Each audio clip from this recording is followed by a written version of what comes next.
Hello student, welcome back to Adda 24/7। This is Anita Sharma, your history mentor. Student, आज के इस video में हम जानने वाले हैं हमारी हिस्ट्री का चैप्टर 6, जिसका नाम है भक्ति सूफी मूवमेंट के बारे में। ठीक है, तो ये भक्ति कहाँ से स्टार्ट होती है, ठीक है, कैसे स्टार्ट होती है, क्या रीजन रहे इसके पीछे की जिसकी वजह से ये भक्ति स्टार्ट हुई, राइट। तो इससे पहले हमने जो चैप्टर किया था, कौन सा, हमारा जो थिंकर्स बिलीव्स एंड बिल्डिंग का, तो यहां से स्टार्टिंग तो देखो पहले हो चुकी थी, राइट। तो गौतम बुद्ध और महावीर स्वामी ने किस तरह से लोगों को एक सच्चा और एक अच्छा मार्ग दिखाया, तो धीरे धीरे लोगों का माइंड चेंज होने लगा। ठीक है, अब ये जो है वो धीरे धीरे माइंड चेंज होकर के और एक नए उसकी तरफ जाएंगे, एक नए ट्रेडिशन की तरफ जाएंगे, जहां पर भक्ति जिसको कहेंगे, भक्ति ट्रेडिशन यहां से स्टार्ट होगा कि डिवोटीज का, ठीक है, डिवोटीज का अपने गॉड के प्रति जो डिवोशन होता है, जो भक्ति होती है, या जो उनके बीच का एक बॉन्ड होता है, लिंक होता है, उसी को ही भक्ति कहा जाता है, उसी को ही डिवोशन कहा जाता है। हालांकि ये पूरा का पूरा ये जो टाइम पीरियड था, ये बहुत लेंथी था, कि जिसमें मतलब एक ही थोड़े से टाइम में ही भक्ति इतनी जोर शोर से पूरे इंडिया में, पूरे वर्ल्ड में नहीं फैली थी। अलग अलग जगहों पर अलग अलग तरीके से ये भक्ति फैलती है। ठीक है, इसका टाइम पीरियड बहुत लेंथी रहा है। तो कौन कौन से टाइम पीरियड में कौन कौन से जो है वो लीडर्स आते हैं, भक्ति लीडर्स आते हैं, ठीक है, और उसके बाद ना सिर्फ हिंदू में बल्कि मुस्लिम में भी आते हैं, सिख में भी आते हैं, क्रिश्चियनिटी में भी आते हैं। तो ये सब मिलकर क्या करेंगे, ये सब मिलकर एक ऐसा दौर लेकर आएंगे जिसमें सारी पूरा का पूरा संसार, सारी दुनिया इसके पीछे पीछे इनको फॉलो करेगी, यानी कि भक्ति के ट्रेडिशन में अपने आप को आगे लेकर आएंगे। तो हम स्टार्ट करते हैं आज का ये भक्ति सूफी ट्रेडिशन। ठीक है, चलिए तो स्टार्ट करते हैं भक्ति सूफी ट्रेडिशन में। तो फर्स्ट हम देख रहे हैं, फर्स्ट देखेंगे हम इंट्रोडक्शन पार्ट में। तो इंट्रोडक्शन पार्ट में क्या देखते हैं, देखो जब हमने थिंकर्स बिलीव्स एंड बिल्डिंग पढ़ा, ठीक है, तो उसमें कहीं ना कहीं वो बेस तैयार हो चुका था। ठीक है, लोगों का माइंड चेंज हो चुका था। तो उसमें जो पहले के ट्रेडिशन थे, धीरे धीरे उसमें भी रिफॉर्म्स होने लगे, चेंजेस होने लगे, राइट। और इसी के चलते क्या होता है, अलग अलग एरियाज में, ठीक है, न सिर्फ इंडिया में बल्कि पूरे हम विश्व की बात करें, पूरे वर्ल्ड की बात करें, तो अलग अलग देशों में अलग अलग तरीके की भक्ति स्टार्ट हो चुकी थी। तो अगर हम बात करते हैं किसकी, बात करते हैं हम इंडिया की। ठीक है, तो 8 से लेकर के 18th century bhakti movement, Islam and the Sufi movement played an important role in the history of the medieval India. Medieval history में, यानी कि जो मध्यकालीन भारत है, उसमें इस भक्ति सूफी मूवमेंट का एक बहुत बड़ा इंपॉर्टेंट रोल रहा है। किसको, किसकी वजह से, मतलब क्या, किस चीज के लिए इनका एक इंपॉर्टेंट रोल माना जाता है, वो माना जाता है कि इसी की वजह से, यानी कि भक्ति की वजह से ही लोग एक सही मार्ग पर चलने लगे थे। ठीक है, मतलब एक जो धर्म का मार्ग होता है, या फिर कहीं ये लगा लो कि जो जो अन्याय जो फैला हुआ था, अधर्म फैला हुआ था, इसके प्रति लोग अब धीरे धीरे चेंज होने लगेंगे। उनको समझ आएगी भगवान क्या होता है, भगवान को किस तरह से हम अपनी भक्ति समर्पित कर सकते हैं। तो वो एक अच्छे रास्ते की तरफ चलेंगे, और जो उनके लीडर्स होंगे वो उनको गाइड करेंगे, वो उनको अपनी टीचिंग से अपने इन्फ्लुएंस करेंगे, राइट, और लोग उन्हीं को फॉलो करेंगे, और इस तरह से भक्ति सूफी मूवमेंट आगे बढ़ता है, राइट। तो ये मेडिवल इंडिया में, मेडिवल हिस्ट्री में एक बहुत इंपॉर्टेंट रोल प्ले करता है इंडिया में। ये जो स्टार्टिंग हुई थी इसकी, राइट, तो ये भक्ति जो स्टार्ट हुई थी, ठीक है, 8 से 18th सेंचुरी में, तो तमिलनाडु, ये यानी कि इंडिया के सदर्न साइड से स्टार्ट होती है। तो उसमें द अल्वराज और नैनास, ठीक है, आपने दो ये समुदाय सुने होंगे, इनके बारे में सुना होगा। अल्वराज कौन होते हैं, ठीक है, अभी बताऊंगी। अल्वराज और Nayanars were consider as the founder of the bhakti movement in the south. तो इनको, अल्वराज और नैनास को भक्ति का एक फाउंडर कहा जा सकता है, कि इन्हीं की वजह से ही भक्ति जो है वो स्टार्ट हुई थी। और ये कहा था सदर्न साइड में, तो हमारे इंडिया के साउथ साइड में, यानी कि तमिलनाडु साइड में। तो ये क्या है, आपका तमिलनाडु है, ठीक है। तो तमिलनाडु साइड में अल्वराज और नैनार की वजह से ये भक्ति स्टार्ट होती है। अल्वराज कौन होते हैं, Alvars the devotees of the lord Vishnu. Alvars जो है वो लॉर्ड विष्णु के डिवोटीज थे, और नैनास लॉर्ड शिवा के डिवोटीज थे। तो ये क्या करते हैं, अपने अपने भगवान को, जैसे कोई लॉर्ड शिवा को वर्शिप करता है, कोई लॉर्ड विष्णु को वर्शिप करने लगेंगे। तो इस तरीके से ये अलग अलग है, तो दोनों का एक ही मकसद, ठीक है तो दोनों का एक ही टारगेट, कि हमें क्या करना है, भक्ति, भगवान को अपनी भक्ति समर्पित करनी है। ठीक है, अपने भक्ति भाव से हम भगवान को याद करेंगे, अपनी भक्ति भाव से हम भगवान को पा सकते हैं। तो ये क्या करेंगे, लोगों को एक ऐसी राह पर लेकर चलेंगे जो भक्ति का मार्ग होगा, ठीक है। तो नैनार्स क्या थे? Nayanars followed by the Shaivism. Both Alvars और नैनार्स स्ट्रांगली क्रिटिसाइज, दोनों ने ही, देखो दोनों ने ही स्ट्रांगली क्रिटिसाइज किया किसको? Social and religious the mall practices prevalent in the society. जो उस टाइम सोसाइटी में ये जो जाति पाति के ऊपर भेदभाव किया जाता, डिस्क्रिमिनेशन किया जाता था, शूद्रों को और जो महिलाएं थी, ठीक है, फीमेल थी, उनको तो टेम्पल वगैरह में एंट्री भी नहीं दी जाती थी, बिल्कुल उनको डिस्कार्ड कर दिया गया था। यहां तक कि उनको संस्कृत में जो वेद पुराण लिखे हुए थे उनको भी पढ़ने की अलाउंस नहीं थी। उनको ऐसा लगता था, जैसे ब्राह्मणों की डोमिनेंस थी, तो ब्राह्मणों को लगता था कि इन्होंने अगर बुक को टच भी कर लिया ना तो वो अपवित्र हो जाएगी, या इन्होंने टेम्पल में एंट्री कर ली तो टेम्पल पूरा का पूरा अपवित्र हो जाएगा। ठीक है, तो इस तरह की कुछ डिस्क्रिमिनेशन बहुत ज्यादा फैली हुई थी हमारी सोसाइटी में। तो ये सबसे पहले क्या करेंगे? They were strongly criticised the social and the religious malpractices prevalent in the society. तो अब लोगों को, यानी कि शूद्रों को, महिलाओं को, ठीक है, इनको मंदिरों में जाने से रोका गया, ठीक है, और इनको संस्कृत में जो वेद पुराण थे इनको पढ़ने से रोका गया। अब आप ये सोचो कि वो अपनी भक्ति कैसे करेंगे? हालांकि अब तो बहुत ईजी है कहना कि मैडम घर में भी तो रह के कर सकते हैं, लेकिन पहले बच्चे ऐसा होता था कि जब तक मंदिर नहीं जाते थे ना तो ऐसा होता था कि कुछ इनकम्प्लीट सा लगता था कि भगवान की भक्ति में यार ऐसे नहीं हो सकता। तो अब बाद में ये अलग अलग ट्रेडिशन होंगे कि हम घर में बैठ कर भी भक्ति कर सकते हैं, हम बिना मूर्ति के भी भक्ति कर सकते हैं, हम भगवान को याद करने के अनेकों तरीके अपना सकते हैं। ठीक है, लेकिन टेम्पल जाना इसलिए जरूरी था क्योंकि वहां पर एक अपनी भक्ति जो एक भगवान पर ध्यान लगाया जा सकता है, वो सिर्फ एक टेम्पल ही एक जरिया था, तो उनको टेम्पल में एंट्री देने से रोक दिया गया था। अब ये लोग क्या करेंगे? कहीं ना कहीं से तो अपनी भक्ति को स्टार्ट करेंगे ना। अब कुछ ऐसे आएंगे जैसे अल्वराज हो गए, नैनार्स होंगे, ये दो समुदाय ऐसे होंगे जो लोगों को इस चीज से बाहर निकाल के लेकर आएंगे, यानी कि जिनके साथ डिस्क्रिमिनेशन हो रहा था उन चीजों को बाहर निकाल के लेकर आएंगे, और जिनके साथ ये प्रॉब्लम हो रही थी या जो ये प्रॉब्लम फेस कर रहे थे वही लोग इनके फॉलोवर्स बनेंगे, क्योंकि भेदभाव तो उनके साथ हो रहा था ना। अब यही लोग जिनके साथ डिस्क्रिमिनेशन हो रहा था ये उनके फॉलोवर्स बनेंगे, किनके? अल्वराज के और नैनार्स के। तो ये जो डिवोटीज है इन्हीं के साथ में अपनी भक्ति को शुरू करेंगे। राइट, अब हम चलते हैं the mosaic religion and the practices. बच्चे मोसैक क्या होता है? ठीक है, मोसैक क्या होता है? जैसे आपने टेम्पल्स में देखा होगा, टेम्पल में इस तरीके से दीवार पर ना 4 टाइल्स होते हैं, मतलब 4 टाइल्स में क्या होता है, उनको ज्वाइंट करके, पीसीज में होती है, ज्वाइंट करके भगवान की एक फिगर बन जाती है। देखा होगा ना आपने।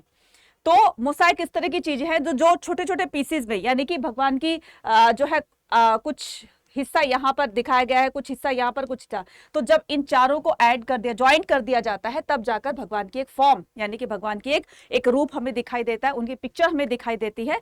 इस तरीके से क्या होता है, उसको मोसैक बोला जाता है। Right, so mosaic of the religion, believes and the practices. Right, इसके बारे में हम क्या पढ़ने वाले हैं? The wide range of god and goddess were found in the sculptures as well as in the text. अब बहुत तरह के, देखो यहाँ पर बताया गया है कि बहुत तरह के जो स्कल्पचर्स होते थे, स्कल्पचर्स किसको बोलते हैं? मूर्तियों को। ठीक है, किसको बोलेंगे? मूर्तियों को बोलेंगे। तो इंडिया में, यानी कि हिंदू में, बहुत तरह के देवी देवता होते थे जिनकी वो लोग अलग अलग तरीके से पूजा किया करते थे। तो a wide range of god and goddess were found in the sculpture as well. तो बहुत ज्यादा मात्रा में देवी देवताओं की मूर्तियां पाई गई। ठीक है, और एज इन द टेक्स्ट, तो जो टेक्स्ट बुक होती थी उनमें भगवानों की मूर्तियां, मतलब भगवानों की पिक्चर्स दिखाई जाती थी, है ना, कि ये लॉर्ड शिवा है, ये लॉर्ड विष्णु है, ये उनके अवतार है, लॉर्ड कृष्णा है, ये रामा है, तो उनकी इमेज दिखाई जाती थी। लोग उन्हीं को ही देख करके एक भक्ति भाव उनके अंदर जागृत होता था।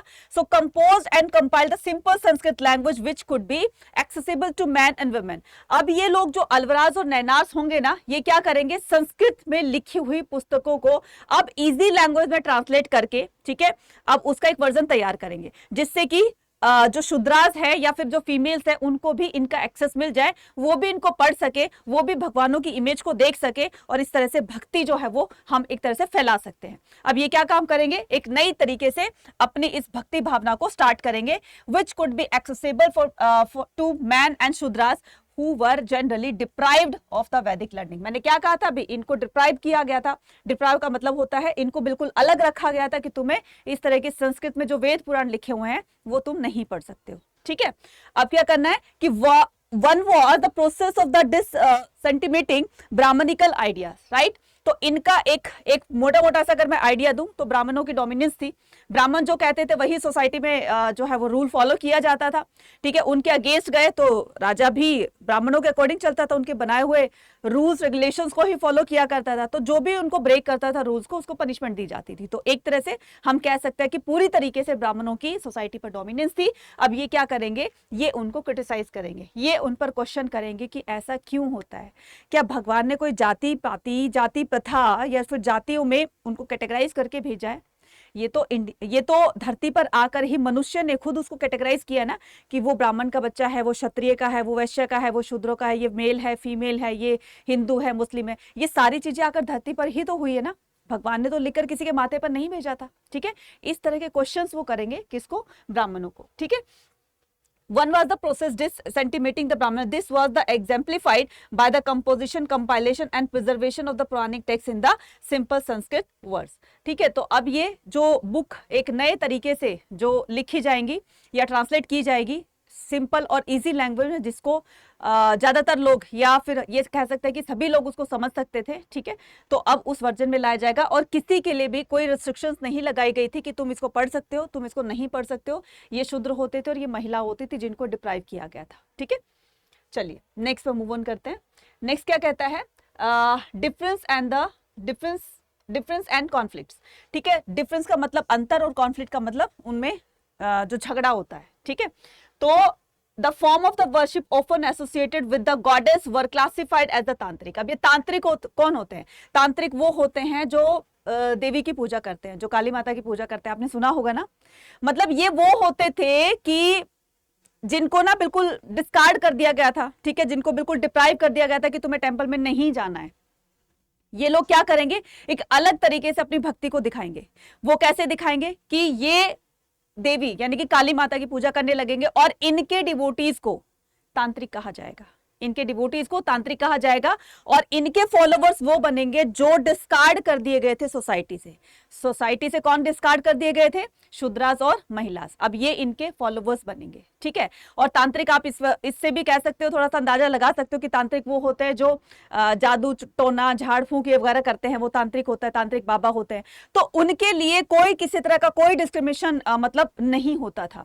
उनके दरवाजे जो उनके कहते हैं ना कि मंदिर के दरवाजे, मंदिर इन द सेंस जिस जहां पर वो अपना एक वर्शिप प्लेस होता था, तो वो सबके लिए खुले रहते थे। किसी के लिए कोई रिस्ट्रिक्शंस नहीं थी कि तुम शूद्र यहाँ नहीं आ सकते, महिला यहाँ पर नहीं आ सकती है, सिर्फ ब्राह्मण और क्षत्रिय या वैश्य ही आ सकते हैं, ऐसा कुछ नहीं था। यहाँ पर सभी लोगों के लिए वो डोर ओपन थे और लोग आते थे, इनको इनकी डिवोशन के लिए जो है माने जाते थे। तो इस तरह से बताया गया है कि जो काली माता की जो को वर्शिप करते थे उनको तांत्रिक कहा जाता था। ये वही तांत्रिक होंगे जो सोसाइटी से डिप्राइव्ड कर दिए गए थे, सोसाइटी से बिल्कुल अलग कर दिए गए थे, ठीक है।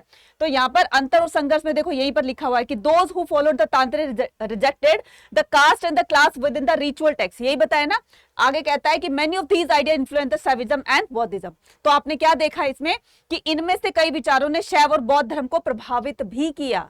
अब जैसे कैसे किया, अब बौद्ध धर्म में किसी के साथ कोई किसी तरह का डिस्क्रिमिनेशन नहीं किया जाता था। बौद्धिज्म में जो संघ में एंटर करते थे तो क्या उनसे उनकी जाति वाति पूछी जाती थी, तुम बताओ तुम कौन सी जाति के हो, अगर तुम ब्राह्मण कास्ट के हो तो आ जाओ, अगर तुम शूद्र के हो तो चले जाओ, ऐसा नहीं होता था ना। तो इनसे आइडिया लेकर के अब इस तरह का एक ट्रेडिशन स्टार्ट हो जाएगा, ठीक है। नेक्स्ट आते हैं पॉम्स ऑफ प्रेयर, अर्ली भक्ति ऑफ भक्ति। पॉम्स ऑफ प्रेयर किसको बोलेंगे, जैसे हम जब भगवान के मंदिर में जाते हैं, मंदिर में कुछ ना कुछ आरती वगैरह गाते रहते हैं, है ना, उससे ये होता है कि हम भगवान को याद कर रहे हैं, है ना। ये उनको याद करने का, उनको वर्शिप करने का या अपनी भक्ति दिखाने का उनका हमारा एक जरिया होता है, एक मीडियम होता है कि हमारी जो प्रेयर है, जो हमारी एक बात है वो भगवान तक पहुंच सके, है ना, वो एक जरिया होता है। तो इन्हीं को कहा जाएगा पॉम्स एंड प्रेयर, ठीक है। एक्सवाइजेड कुछ भी लगा लो, जैसे आप स्कूल में जाते हो तो स्कूल में सबसे जो हमारा जो स्टार्टिंग होती है डे की वो प्रेयर से ही होती है, ताकि हम भगवान का नाम ले, जिससे हमारा पूरा दिन अच्छा चला जाए, है ना। तो जब हम प्रेयर गाते हैं तो एक तरह से कनेक्टिविटी हो जाती है भगवान के साथ में हमारी, ठीक है, कि हम भगवान को इस तरह से याद करते हैं। So the historian of the religion classified the bhakti tradition. अब भगवान को भगवान से कैसे कनेक्ट कर सकते हैं, तो कुछ ना कुछ तो मीडियम होना चाहिए ना, कुछ तो जरिया होना चाहिए। जैसे मान लीजिए अब आप मेरे सामने नहीं हो, मैं आपके सामने नहीं हूं, लेकिन मीडियम क्या हो गया, कैमरा हो गया, ठीक है। अब ये जो है हम दोनों को एक दूसरे से कनेक्ट कर रहा है। इसी तरह से भगवान और डिवोटीज यानी कि गॉड और डिवोटीज को कनेक्ट करने के लिए कुछ ना कुछ तो ऐसा, कुछ भजन कीर्तन या कुछ मंत्र उच्चारण हो गया, कुछ ना कुछ तो ऐसा होना चाहिए ना जिससे कि हमारी बात भगवान तक पहुंच सके, है ना, हम भगवान को याद कर सके। तो बोर्ड कैटेगरीज द सगुना, देखो the historians of religion classified bhakti tradition into the two broad category. अब ये जो भक्ति होगी उसको दो भागों में बांटा जाएगा, ठीक है। दो तरह की भक्ति यहां पर बताई गई है, एक तो होता है शगुन विद एट्रीब्यूट यानी कि मूर्ति पूजा के साथ, और एक होता है निर्गुण जो कि विदाउट एट्रीब्यूट होगा, ठीक है। तो इसमें क्या हो जाएगा, ये हो जाएगा मूर्ति पूजा के साथ, ठीक है। शगुन क्या हो गया, सगुन। सगुन जैसे आपने कभी अपने आपके यहाँ जो इन्विटेशन कार्ड्स आते हैं, मतलब मैरिज का इन्विटेशन आता है तो उसमें लिखा होता है ना सपरिवार। सपरिवार का क्या मतलब होता है, मतलब परिवार के साथ। ऐसे ही आपको क्या करना है, सगुन। सगुन का मतलब होता है विद एट्रीब्यूट यानी कि मूर्ति पूजा के साथ में की गई पूजा को सगुन भक्ति कहते हैं, ठीक है। उसके बाद एंड द विदाउट एट्रीब्यूट हो गया क्या, निर्गुण, ठीक है। निर्गुण, निर का मतलब होता है ना, राइट। तो saguna include the tradition that focus on the worship of the specific deity such as the Shiva, Vishnu and his avatar incarnation. तो अब इस शगुन में क्या करेंगे, लोग अपने अपने ईष्ट देव को, इस देव का मतलब जो भी उनको, जो भगवान की जो भी जिसको भी मानते हैं वो, तो वो क्या करेंगे, उनकी डिटीज बना करके, उनकी मूर्तियां बना करके उनकी पूजा करेंगे, चाहे वो लॉर्ड विष्णु है, चाहे वो लॉर्ड शिवा है, लॉर्ड रामा है, ठीक है, या फिर उनके कोई भी अवतार हैं, उनकी पूजा करने लगेंगे, right. So and in the form of the God और द गॉडेस और द देवी, और देवी की भी पूजा करेंगे, राइट। सो निर्गुण भक्ति on the other hand was worship on the abstract form of God. तो एब्स्ट्रैक्ट फॉर्म ऑफ गॉड क्या होता है, एब्स्ट्रैक्ट का मतलब होता है फील करना, ठीक है। सिर्फ भगवान को हम फील कर सकते हैं, याद कर सकते हैं, उनकी कोई फॉर्म की पूजा नहीं की जाती उसमें, सिर्फ उनको मेडिटेट किया जाता है। जैसे गौतम बुद्ध ने मेडिटेशन करके ज्ञान की प्राप्ति ली थी ना, तो उन्होंने एकदम उस चीज पर, वो जहां पर अड़े हुए थे कि मुझे सच की प्राप्ति करनी, और सच को प्राप्त करने के लिए, सच को मतलब अलाइनमेंट अटेन करने के लिए वो मेडिटेशन पर बैठ गए थे। फिर उनको एटलीस्ट क्या होता है कि अलाइनमेंट अटेन हो जाता है, सच की प्राप्ति, उनको ज्ञान हो जाता है। तो उसमें क्या करते हैं, जैसे आपने कई बार सुना होगा, जैसे राधा स्वामी हो गए, बहुत सारे ऐसे ऐसे समुदाय बन चुके हैं जो कि मूर्ति पूजा का खंडन करते हैं, है ना। और वो सिर्फ कहते हैं कि जब आप ध्यान लगाते हो भगवान का, ठीक है, तो आपको एक ज्योति दिखाई देती है ना, और उस ज्योति को ही आप ये मानो कि वो भगवान है, क्योंकि भगवान की कोई फॉर्म नहीं होती है। तो सभी का मानना अलग अलग है। शगुन मानते हैं कि भगवान की फॉर्म होती है, वो मनुष्य रूप में होते हैं, ठीक है, उनकी दो आंख, दो हाथ, दो पैर, मतलब इस तरीके से होते हैं कि एक मनुष्य की तरह ही होते हैं। जबकि निर्गुण वाले मानते हैं कि भगवान की कोई फॉर्म नहीं होती है, सिर्फ एक वो ज्योति होती है जिसको हम सिर्फ फील कर सकते हैं कि भगवान हमारे अंदर ही है ना। तो इस तरीके से उनके जो ट्रेडिशन थे वो अलग अलग थे, राइट। नेक्स्ट करते हैं फॉर्म्स ऑफ प्रेयर में अर्ली ट्रेडिशन ऑफ भक्ति, अल्वराज और नैनार्स ऑफ द तमिलनाडु। यहां पर देखना बच्चे, during the 6th century some of the bhakti movement were led by the Alvars and Nayanars, ठीक है। तो यहां बात करते हैं किसकी, 6th सेंचुरी की, यहां बात करते हैं 6th सेंचुरी की। सम of the bhakti movement were led bye, तो ये जो भक्ति मूवमेंट चला, ये भक्ति आंदोलन चला, ये भक्ति स्टार्ट जहां से हुई, तो किसने करी थी, अल्वराज और नैनार्स ने। कब, यहां पर देखो 6th सेंचुरी आ रही है, ठीक है। तो 6th century some bhakti movement were led by the Alvars and Nayanars. The literal meaning of Alvars हमने अभी पढ़ा था कि अल्वराज का लिटरल मीनिंग क्या होता है, डिवोटीज ऑफ विष्णु, ठीक है। तो ये विष्णु के प्रति, लॉर्ड विष्णु के प्रति जो अपनी डिवोशन है, ठीक है, वो जो कैटेगरी होगी वो अल्वराज होगी, और लॉर्ड शिवा के जो डिवोटीज होंगे वो कौन होंगे, वो होंगे नैनार्स, ठीक है। सो दे ट्रेवल, एक ट्रिक बना लेना, जैसे नैनार्स और उसमें अल्वराज में कंफ्यूज हो जाओ तो नयन क्या होता है, आंख होती है, तो भगवान शिव की माथे पर तीसरी आंख होती है, तो ये लगा लेना कि नैनार भगवान शिव के डिवोटी थे, ठीक है। जैसे भी याद कर सकते हो, अपनी ट्रिक बना सकते हो, ठीक है। तो मैंने बता दी, मैंने तो अपना ऐसे याद किया था उसको, ठीक है। So they travel from one place to another place singing the hymns Tamil in the praise of their god. तो वो क्या करते थे, क्योंकि तमिलनाडु में स्टार्ट हुआ था, ये सदर्न साइड में स्टार्ट हुआ था, तो वहां पर उनकी भाषा में ही लोग पोम्स और प्रेयर जो है वो सिंग करने लगे उनके मंदिरों में, और इस तरह से भगवान को कनेक्ट करने के लिए उनके जो प्रेयर होती है, प्रार्थनाएं होती हैं, भजन होते हैं, ठीक है, और जो डिवोशन उनकी होती है, ठीक है, तो वो क्या करते हैं, अपनी लैंग्वेज में उनको गा गा करके भगवान से कनेक्ट करने की कोशिश करते हैं, राइट। तो ये क्या था, अल्वराज और नैनार। अब करते हैं attitude towards the caste according to some historian. तो कुछ इतिहासकार को अकॉर्डिंग के अनुसार क्या बताया गया है, the Alvars and Nayanar started a movement protest against, ठीक है। कुछ इतिहासकार मानते हैं कि इन्होंने, मतलब भक्ति तो बाद में स्टार्ट हुई थी, लेकिन इन्होंने एक ऐसा मूवमेंट स्टार्ट किया था जो कि कास्ट सिज्म को प्रोटेस्ट करने के लिए था। मतलब ये जो कास्ट सिज्म को या कास्ट सिस्टम जो फैला हुआ था, डिस्क्रिमिनेशन किया जाता है, जाति पाति के भेदभाव पर भेदभाव जो किया जाता है, उसके खिलाफ इनका प्रोटेस्ट था, ये उनके खिलाफ उनका ये प्रदर्शन था, विरोध प्रदर्शन था, ठीक है। तो कुछ इतिहासकार कहते हैं कि भक्ति तो इन्होंने बाद में स्टार्ट करी, लेकिन इनका जो मेन मुद्दा था वो क्या था, कास्ट सिस्टम को लेकर था, ठीक है, against the caste system, the Brahmanical and attempt the reform to the system, ठीक है। और क्या था कि and the Brahmanas and attempted to reform the system, और उनका कहना था कि ब्राह्मणों ने जो ये सिस्टम क्रिएट कर रखा है, बनाया है, इसको रिफॉर्म करने की जरूरत है, इसको सुधार की जरूरत है। तो इनको वो सुधार करना पड़ेगा कि ब्राह्मणों ने कहा कि शूद्र बहुत ही नीची कैटेगरी के, उनको तो टेंपल में एंट्री नहीं दी जाएगी, वो वेद पुराणों को नहीं पढ़ सकेंगे। क्यों नहीं पढ़ सकते, ये उस तरह के क्वेश्चन करेंगे, क्यों नहीं पढ़ सकते। और अगर पहले बचपन में क्या होता था, मतलब पहले सोसाइटी में, मतलब हिंदू सोसाइटी की बात कर रही हूँ, क्योंकि बचपन में ही बच्चों की शादी कर दी जाती थी, चाइल्ड मैरिज का बहुत ज्यादा प्रचलन था। तो चाइल्ड मैरिज में कई बार ऐसा होता था कि छोटी सी जो बच्ची होती थी उसके हस्बैंड की डेथ हो जाती थी, अब उसको आजीवन एक विधवा के रूप में काटना पड़ता था, उसको कोई रीमैरिज करने का राइट नहीं था। ये क्या करेंगे, ये आगे चलकर जो लिंगायत होंगे वो रीमैरिज का कंसेप्ट लेकर आएंगे, ठीक है। अब देखो इस तरह से सुधार हो रहे हैं, इस तरह से रिफॉर्म हो रहे हैं, और इस तरह से इंडियन सोसाइटी में एक नई जागरूकता आ रही है। तो लोग धीरे धीरे अवेयर होने लगेंगे इस चीज के लिए, ठीक है। तो भक्ति के साथ साथ में ये चीजें भी तो रिफॉर्म हो रही है ना, क्लियर है। So the devotees came from the different social background such as the artisans, ये वो डिवोटीज बनेंगे इनके, वो भक्त बनेंगे इनके, कौन, अल्वराज और नैना, जो कि आर्टिशंस होंगे, जो कि पिछड़े हुए थे, जिनको ज्यादा तवज्जो नहीं दी जाती थी, जिनको ज्यादा इंपॉर्टेंस नहीं दी जाती थी।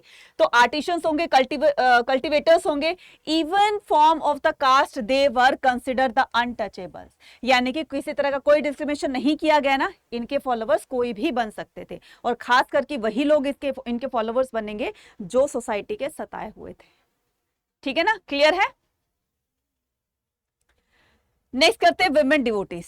तो अभी हमने क्या पढ़ा कि विमेन को बिल्कुल ही डिप्राइव्ड किया गया था, ठीक है, विमेन को बिल्कुल ही मना किया गया था कि तुम्हारा काम क्या है, तुम्हारा काम है घर का चूल्हा चौकी करना, घर में खाना बनाना, बच्चों को देखना, घर की देखभाल करना, ठीक है, और घर के कामकाज करना। तो तुम्हारा काम सिर्फ इतना है, भक्ति तुम मत करो, भक्ति करोगे तो तुम फिर काम में ध्यान नहीं दे पाओगे ना। तो उनको बोला गया बस तुम चार दीवारी के अंदर रहना, चार दीवारी के अंदर जो तुम्हारा काम है तुम उन्हीं को करते रहो, ठीक है। तो अब ये सिस्टम चेंज होगा, ठीक है। अब ये जो फैली हुई जो रीति रिवाज थी, अब इनमें धीरे धीरे चेंज स्टार्ट होगा। So one of the striking feature of these tradition was the presence of women. अब विमेन्स आगे आएंगी, ठीक है। For example there was a sant poet, अब विमेन्स आगे आएंगी, तो उसमें एग्जाम्पल दिया हुआ है कि एक संत पोएट थी, ठीक है, संत पोएट थी जिसका नाम था अंडाल, ठीक है बच्चे। और अंडाल कौन थी, ये अल्वराज की, देखो ये भी ए से स्टार्ट हो रही है, अंडाल इसका नाम था, ठीक है। अंडाल और ये अल्वराज की डिवोटीज थी, मतलब अ वुमेन ऑफ अल्वराज, यानी कि लॉर्ड विष्णु की डिवोटी थी, ठीक है। अब ये सबसे पहले लीड करती है कि मैं देखती हूं कि कौन औरतों का आगे रुकता है, ठीक है, ये लीड करती है, और इनकी लीडिंग से एक औरतों के लिए रास्ता खुल जाएगा भक्ति का, है ना, मंदिर के टेम्पल्स के रास्ते खुल जाएंगे, राइट। अब जो सोसाइटी में इनके लिए जो बहुत स्ट्रिक्ट कानून बनाए गए थे, ठीक है, कि तुम्हें वेद पुराण नहीं पढ़ सकते हो, ठीक है, टेम्पल नहीं जा सकते हो, तुम्हें ये काम नहीं करना है, वो काम नहीं करना है। अब इन रूल्स को ब्रेक करने के लिए कोई ना कोई तो आगे आएगा ना। तो कौन आगे आए, ये आए कौन, अंडाल, जो कि अल्वराज की डिवोटीज थी। हर कंपोजिशन यानी कि उनके लिखे हुए भजन जो प्रेयर वगैरह होती है वो संग एंड द संग इवन टुडे, तो पहले भी गाए जाते थे और आज भी गाए जाते हैं। अनदर वुमेन करियक्कल अम्मयर अ डिवोटी, एक और वुमेन की बात की गई है, जैसे ये अल्वराज की यानी कि लॉर्ड विष्णु की डिवोटी थी, तो एक और वुमेन की बात की गई है, एक और फीमेल की बात की है जिसका नाम था करियक्कल अम्मयर। ये कौन थी, लॉर्ड शिवा की डिवोटी थी, एक नैनार वाली थी, ठीक है, और adopted the path of the extreme asceticism to attain the goal. तो इन्होंने एक कठिन तपस्या करी अपने गोल को अचीव करने में, भगवान को पाने के लिए कठिन से कठिन मतलब वो करी, एक तरह का उनके कहते हैं ना कि अपने जो अपनी डिवोशन होती है वो एक्सट्रीम लेवल तक पहुंचा दी थी, ठीक है। तो इन्होंने अपने एक्सट्रीम एक्टोसिज्म होता है मतलब कठिन तपस्या से, ठीक है, उन्होंने अपने गोल को अटेन किया। आज भी उनके कंपोजिशन, हर composition were preserved in the Nayanar tradition. आज भी इनकी कंपोजिशंस को, कंपोजिशन किसको कहते हैं, इनके लिखे हुए भजनों को आज भी नैनार ट्रेडिशन में बिल्कुल सुरक्षित रखा गया, प्रिजर्व किया गया है। These women renounced their social obligation and did not become the nun. इन्होंने इस रूल को ब्रेक किया कि देखो घर में रहते हुए भी तो भक्ति की जा सकती है ना, कौन कहता है कि घर में रहकर भक्ति नहीं की जा सकती। ये कंसेप्ट ये दोनों लेकर आएंगे, ठीक है, लोगों को बताएंगे, खास करके विमेन को बताएंगे कि तुम घर में रहते हुए भी, हम ये नहीं कह रहे कि तुम्हें नन बनना है, ठीक है, हम ये नहीं कह रहे कि तुम्हें अपना घर बार छोड़ना है, अपने बच्चे छोड़ने हैं, अपने परिवार छोड़ना है, सब कुछ छोड़ना है, तब जाकर तुम एक भगवान की भक्ति कर सकते हो। नहीं, इन्होंने सही मार्ग दिखाया उनको, वो क्या, कि तुम भगवान की भक्ति घर में रहकर भी कर सकती हो, अपना पूजा पाठ अपना जो भी है वो घर में रहकर ही कर सकती हो। इसके लिए तुम्हें घर छोड़ने की आवश्यकता नहीं है।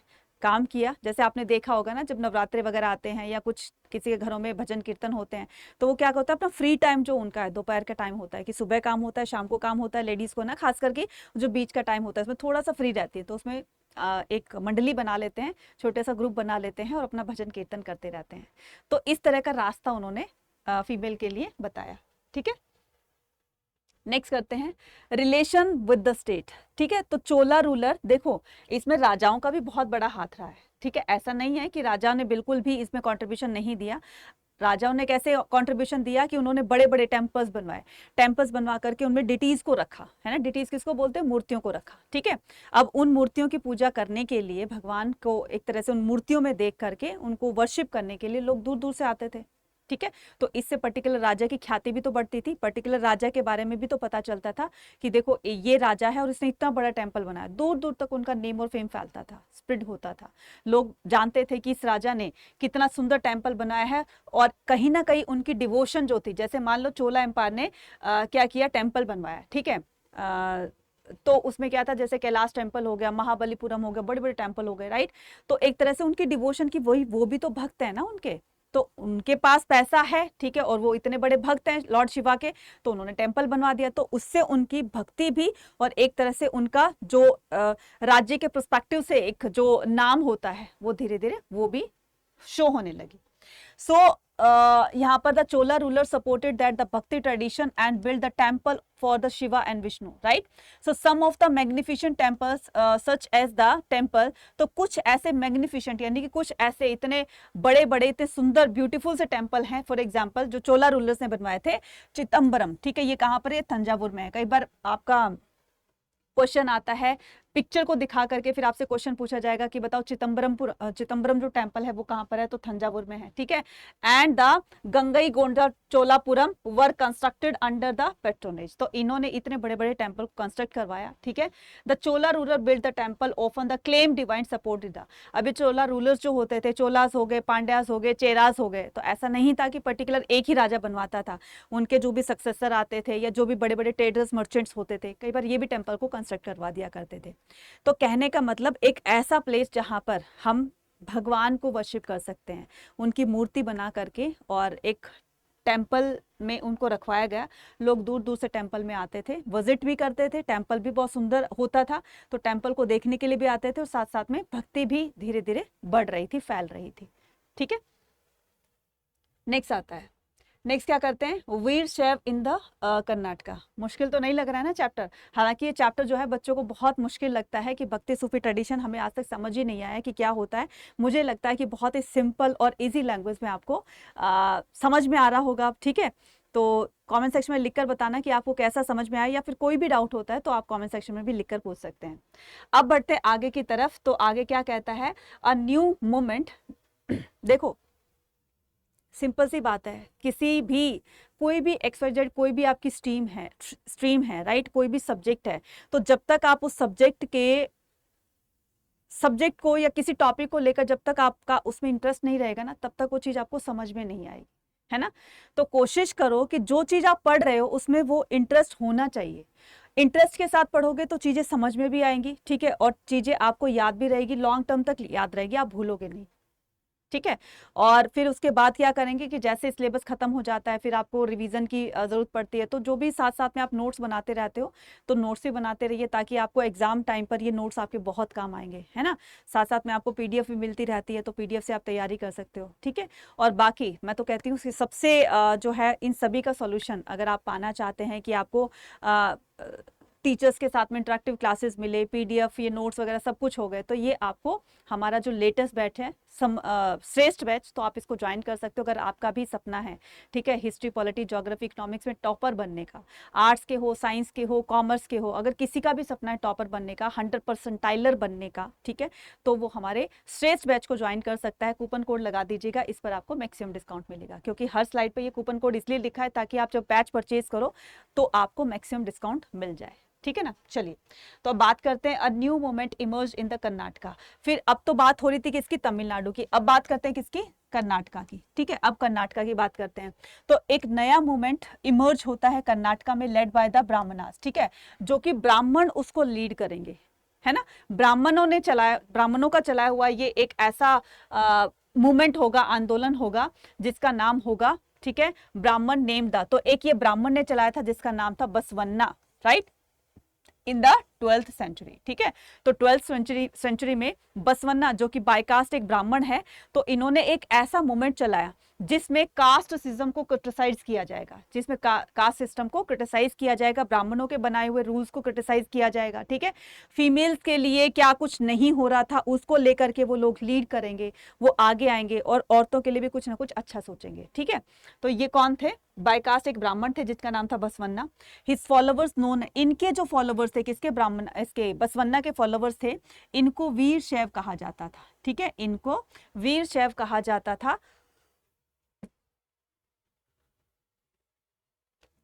और वीर शैव का मीनिंग होता है हीरो ऑफ शिवा, ठीक है, हीरोज ऑफ शिवा। और लिंगियास, ठीक है, इनको लिंगियास भी कहा जाता है। लिंगियास वो होते थे जो लिंग वियर करते थे। आपने कभी देखा होगा कि जो साधु संत होते हैं ना, तो वो एक तरह की वो जो माला वगैरह होती है, माला होती है, ठीक है, एक तरह से धागा बंधा होता है उनके बॉडी पर, ठीक है। लिंग का मतलब एक तरह से कह सकते हो कि माला टाइप में, राइट, तो वो पहने होते हैं, ठीक है। तो Lingayats continue to be an important community in the region to till date, right. तो लिंगियास एक ऐसी इंपॉर्टेंट कम्युनिटी बन गई थी और आज तक भी, ठीक है, रीजन टू डेट, आज तक भी ये वहां पर साउथ में बहुत इसको माना जाता है, बहुत इसकी इंपॉर्टेंस समझी जाती है, क्योंकि ये एक ऐसा मूवमेंट स्टार्ट करेंगे जो बुरी रीति रिवाज फैले हुए थे ना, कि कास्टिज्म के ऊपर, ठीक है, रीबर्थ के ऊपर, राइट, और विडो रीमैरिज के ऊपर। तो ये बहुत सारे ऐसे रिफॉर्म्स करेंगे, रिफॉर्म्स के चलते इनकी भक्ति भी बढ़ेगी और रिफॉर्म्स के साथ साथ में लोग इनके फॉलोवर्स भी बनते चले जाएंगे। So the Lingayats challenge the ideas, ठीक है। आपने कभी देखा होगा कि साउथ में ना ज्यादातर लोग क्या करते हैं, भगवान शिव की डिटीज को थोड़ा सा आपने कम देखा होगा, बल्कि उनके शिवलिंग को ज्यादा पूजते हैं, है ना, वर्शिप करते हैं। तो वहां पर शिवलिंग को ज्यादा वर्शिप करते हैं रादर देन लॉर्ड शिवा की डिटीज का। So the Lingayats challenge the idea the caste, ठीक है। अब ये किसको चैलेंज करेंगे, यहां से क्वेश्चन आता है, किसको चैलेंज करेंगे, द आइडिया ऑफ कास्ट। क्या होती है कास्ट, क्या होती है, ब्राह्मण, क्षत्रिय, वैश्य, शूद्रास, ठीक है, अनटचेबल्स हो गए, ठीक है, चांडाल्स हो गए, ये किसने बनाए हैं, किसने, भगवान ने बनाकर भेजे हैं ये, नहीं ना, ये क्वेश्चन करेंगे, ठीक है। तो इन्होंने स्ट्रांगली क्रिटिसाइज किया या चैलेंज किया का आइडिया ऑफ द कास्ट, ठीक है। पॉल्यूशन, ठीक है, पॉल्यूशन किसको, जैसे अनटचेबल्स को, चांडाल्स को पॉल्यूशन, पॉल्यूटेड पीपल कहा है, ठीक है। थ्योरी ऑफ द रीबर्थ, क्या होता है रीबर्थ, देखा है किसी ने रीबर्थ, जो तुम ये बार बार पुनर्जन्म का जो लोगों को बता रहे हो, किसने देखा पुनर्जन्म। इस जन्म में तुम अच्छे कर्म करो तो तुम्हारा ये जन्म भी, आने वाला जन्म भी, पीछे वाला जन्म, सब कुछ ठीक हो जाएगा, है ना। तो इस तरह की ये बातें किया करते थे, ठीक है। ये क्वेश्चन करेंगे रीबर्थ की थ्योरी पर, ठीक है। उसके बाद एटसेट्रा एनकरेज, और भी काफी सारे इन्होंने रिफॉर्म्स किए, ठीक है।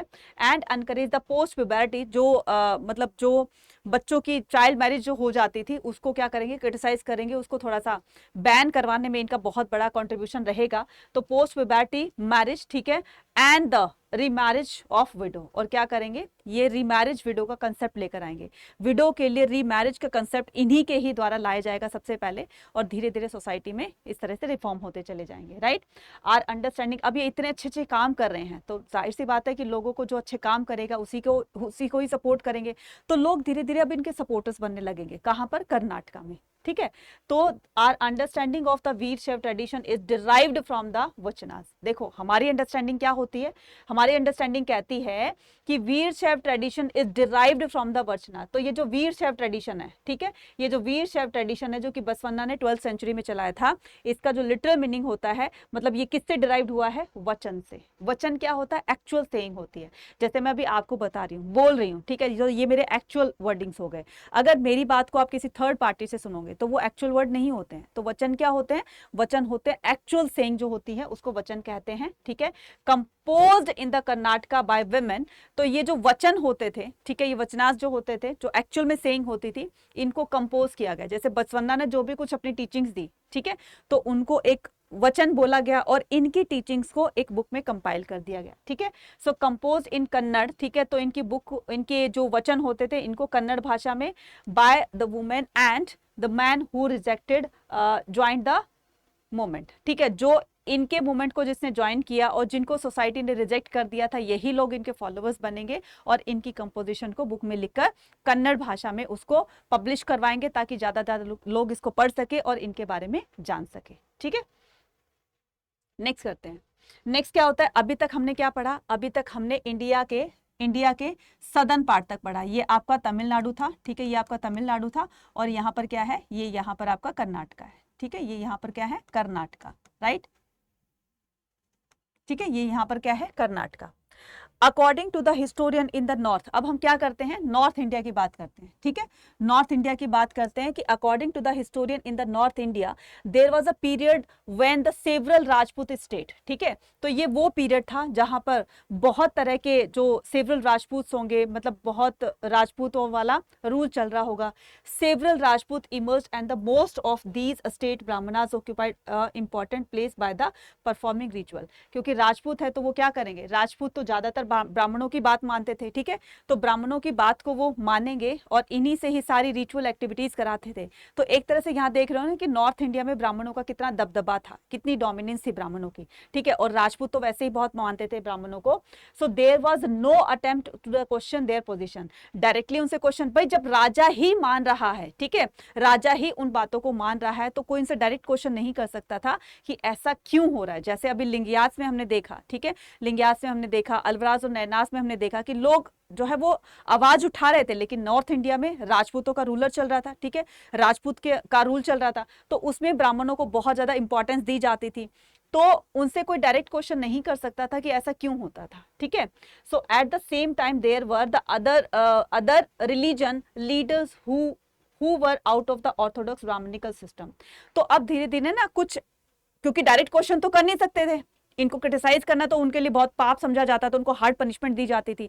अब ये लोग क्या करेंगे, दूसरा रास्ता अपनाएंगे। और वो दूसरा रास्ता कैसे होगा भक्ति का, ये लोग जोगी बन जाएंगे, सन्यासी बन जाएंगे, ठीक है, साधु बन जाएंगे, जंगलों में रहेंगे।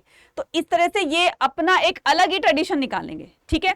अब ये तपस्या करके क्या करेंगे, तपस्या करके ये सिद्धियां प्राप्त कर लेंगे, ठीक है, सिद्धियां प्राप्त करके लोगों को एक सही रास्ता दिखाएंगे, लोगों को धर्म की बातें बताएंगे, लोगों को अच्छी अच्छी बातें बताएंगे, ठीक है, लोग इनके धीरे धीरे फॉलोवर्स बनेंगे। क्योंकि ब्राह्मणों को तो कोई डायरेक्ट क्वेश्चन नहीं कर सकता था ना, तो ना तो इन्होंने कोई क्वेश्चन किया, तो इन्होंने अपना एक अलग, ठीक है, हम उनकी बात को क्रिटिसाइज नहीं कर रहे हैं, हम उनको क्रिटिसाइज नहीं कर रहे हैं, तो हम अपना एक अलग ही समुदाय बनाएंगे, ठीक है। तो ये जोगी बन गए, सन्यासी बन गए। अब वो कहते हैं ना कि बहुत पहुंचा हुआ एक सन्यासी था, तो लोग दूर दूर तक उनके पास मिलने के लिए जाते थे, उनकी ब्लेसिंग्स लेने। तो ये वही ट्रेडिशन चलेगा एक अलग तरीके का, right. So orthodox the Brahmanical system and were the gaining ground, these including the Nathas, जोगीज and the Siddhas, many of the came from the artisanal group such as the weavers. और ये वो बनेंगे जो सोसाइटी से डिप्राइव्ड होंगे, जो सोसाइटी से बिल्कुल डिस्कार्ड कर दिए जाएंगे, ठीक है।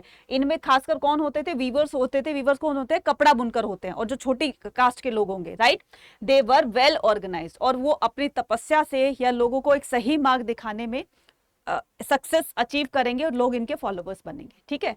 तो ये एक अलग ही रास्ता अपनाएंगे, ठीक है, जाकर के और जंगलों में रहेंगे, जंगलों में तपस्या करेंगे तो इनको सिद्धि प्राप्त होगी, सिद्धि प्राप्त होगी तो लोग इनसे मिलने के लिए दूर दूर से इनकी ब्लेसिंग्स के लिए आएंगे, राइट। तो अब क्या करेंगे, new strand in the fabric Islam, ठीक है।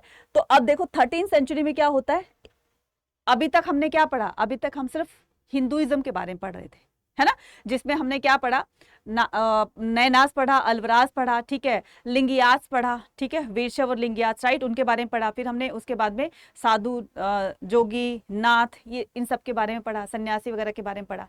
तो देख रहे हो ना कि नॉर्थ इंडिया में या साउथ इंडिया में भक्ति आ चुकी थी, ठीक है। ये तो था हिंदुइज्म। अब एक नए तरीके का धर्म यहाँ पर आएगा और जिसका नाम होगा इस्लाम धर्म, ठीक है। तो अब हम क्या करेंगे, न्यू फैब्रिक इस्लामिक ट्रेडिशन।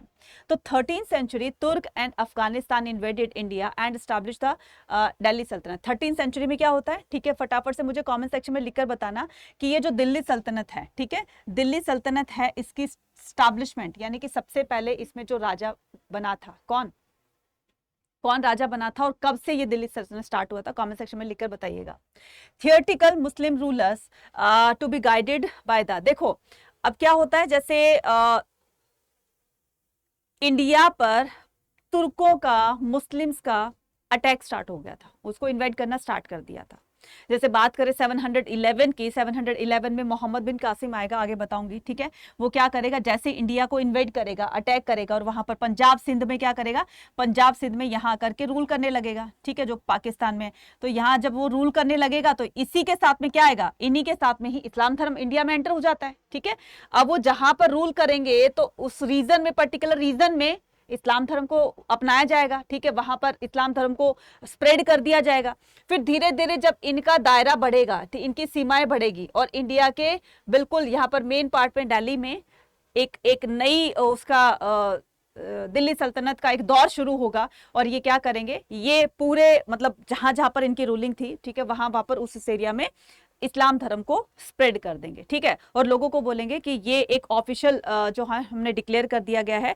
लेकिन इन्होंने एक फ्लेक्सिबिलिटी इतनी भी रखी कि अगर ठीक है कि उनको बहुत ज्यादा रिजिड भी नहीं रखा कि तुम्हें बिल्कुल ही एक कट्टर मुस्लिम की तरह से या कट्टर हिंदू की तरह से तुम्हें अपने धर्म को फॉलो करना है। तुम्हारा मन है, तुम हिंदू में ही रहना चाहते हो, मुस्लिम नहीं बनना चाहते हो, तो तुम्हारी मर्जी है, हम तुम पर कोई कंपल्शन नहीं कर रहे हैं, जोर जबरदस्ती नहीं कर रहे हैं। लेकिन अगर तुम हमारे राज्य में रह रहे हो तो तुम्हें एक तरह का टैक्स देना पड़ेगा, ठीक है भाई, टैक्स दे देंगे, ना तुम्हारी ना मेरी। तो तुम अगर तुम इस राज्य में रहना चाहते हो तो तुम टैक्स दे दो, क्योंकि तुम नॉन मुस्लिम हो, फिर उस पर जजिया इंपोज किया जाएगा, ठीक है।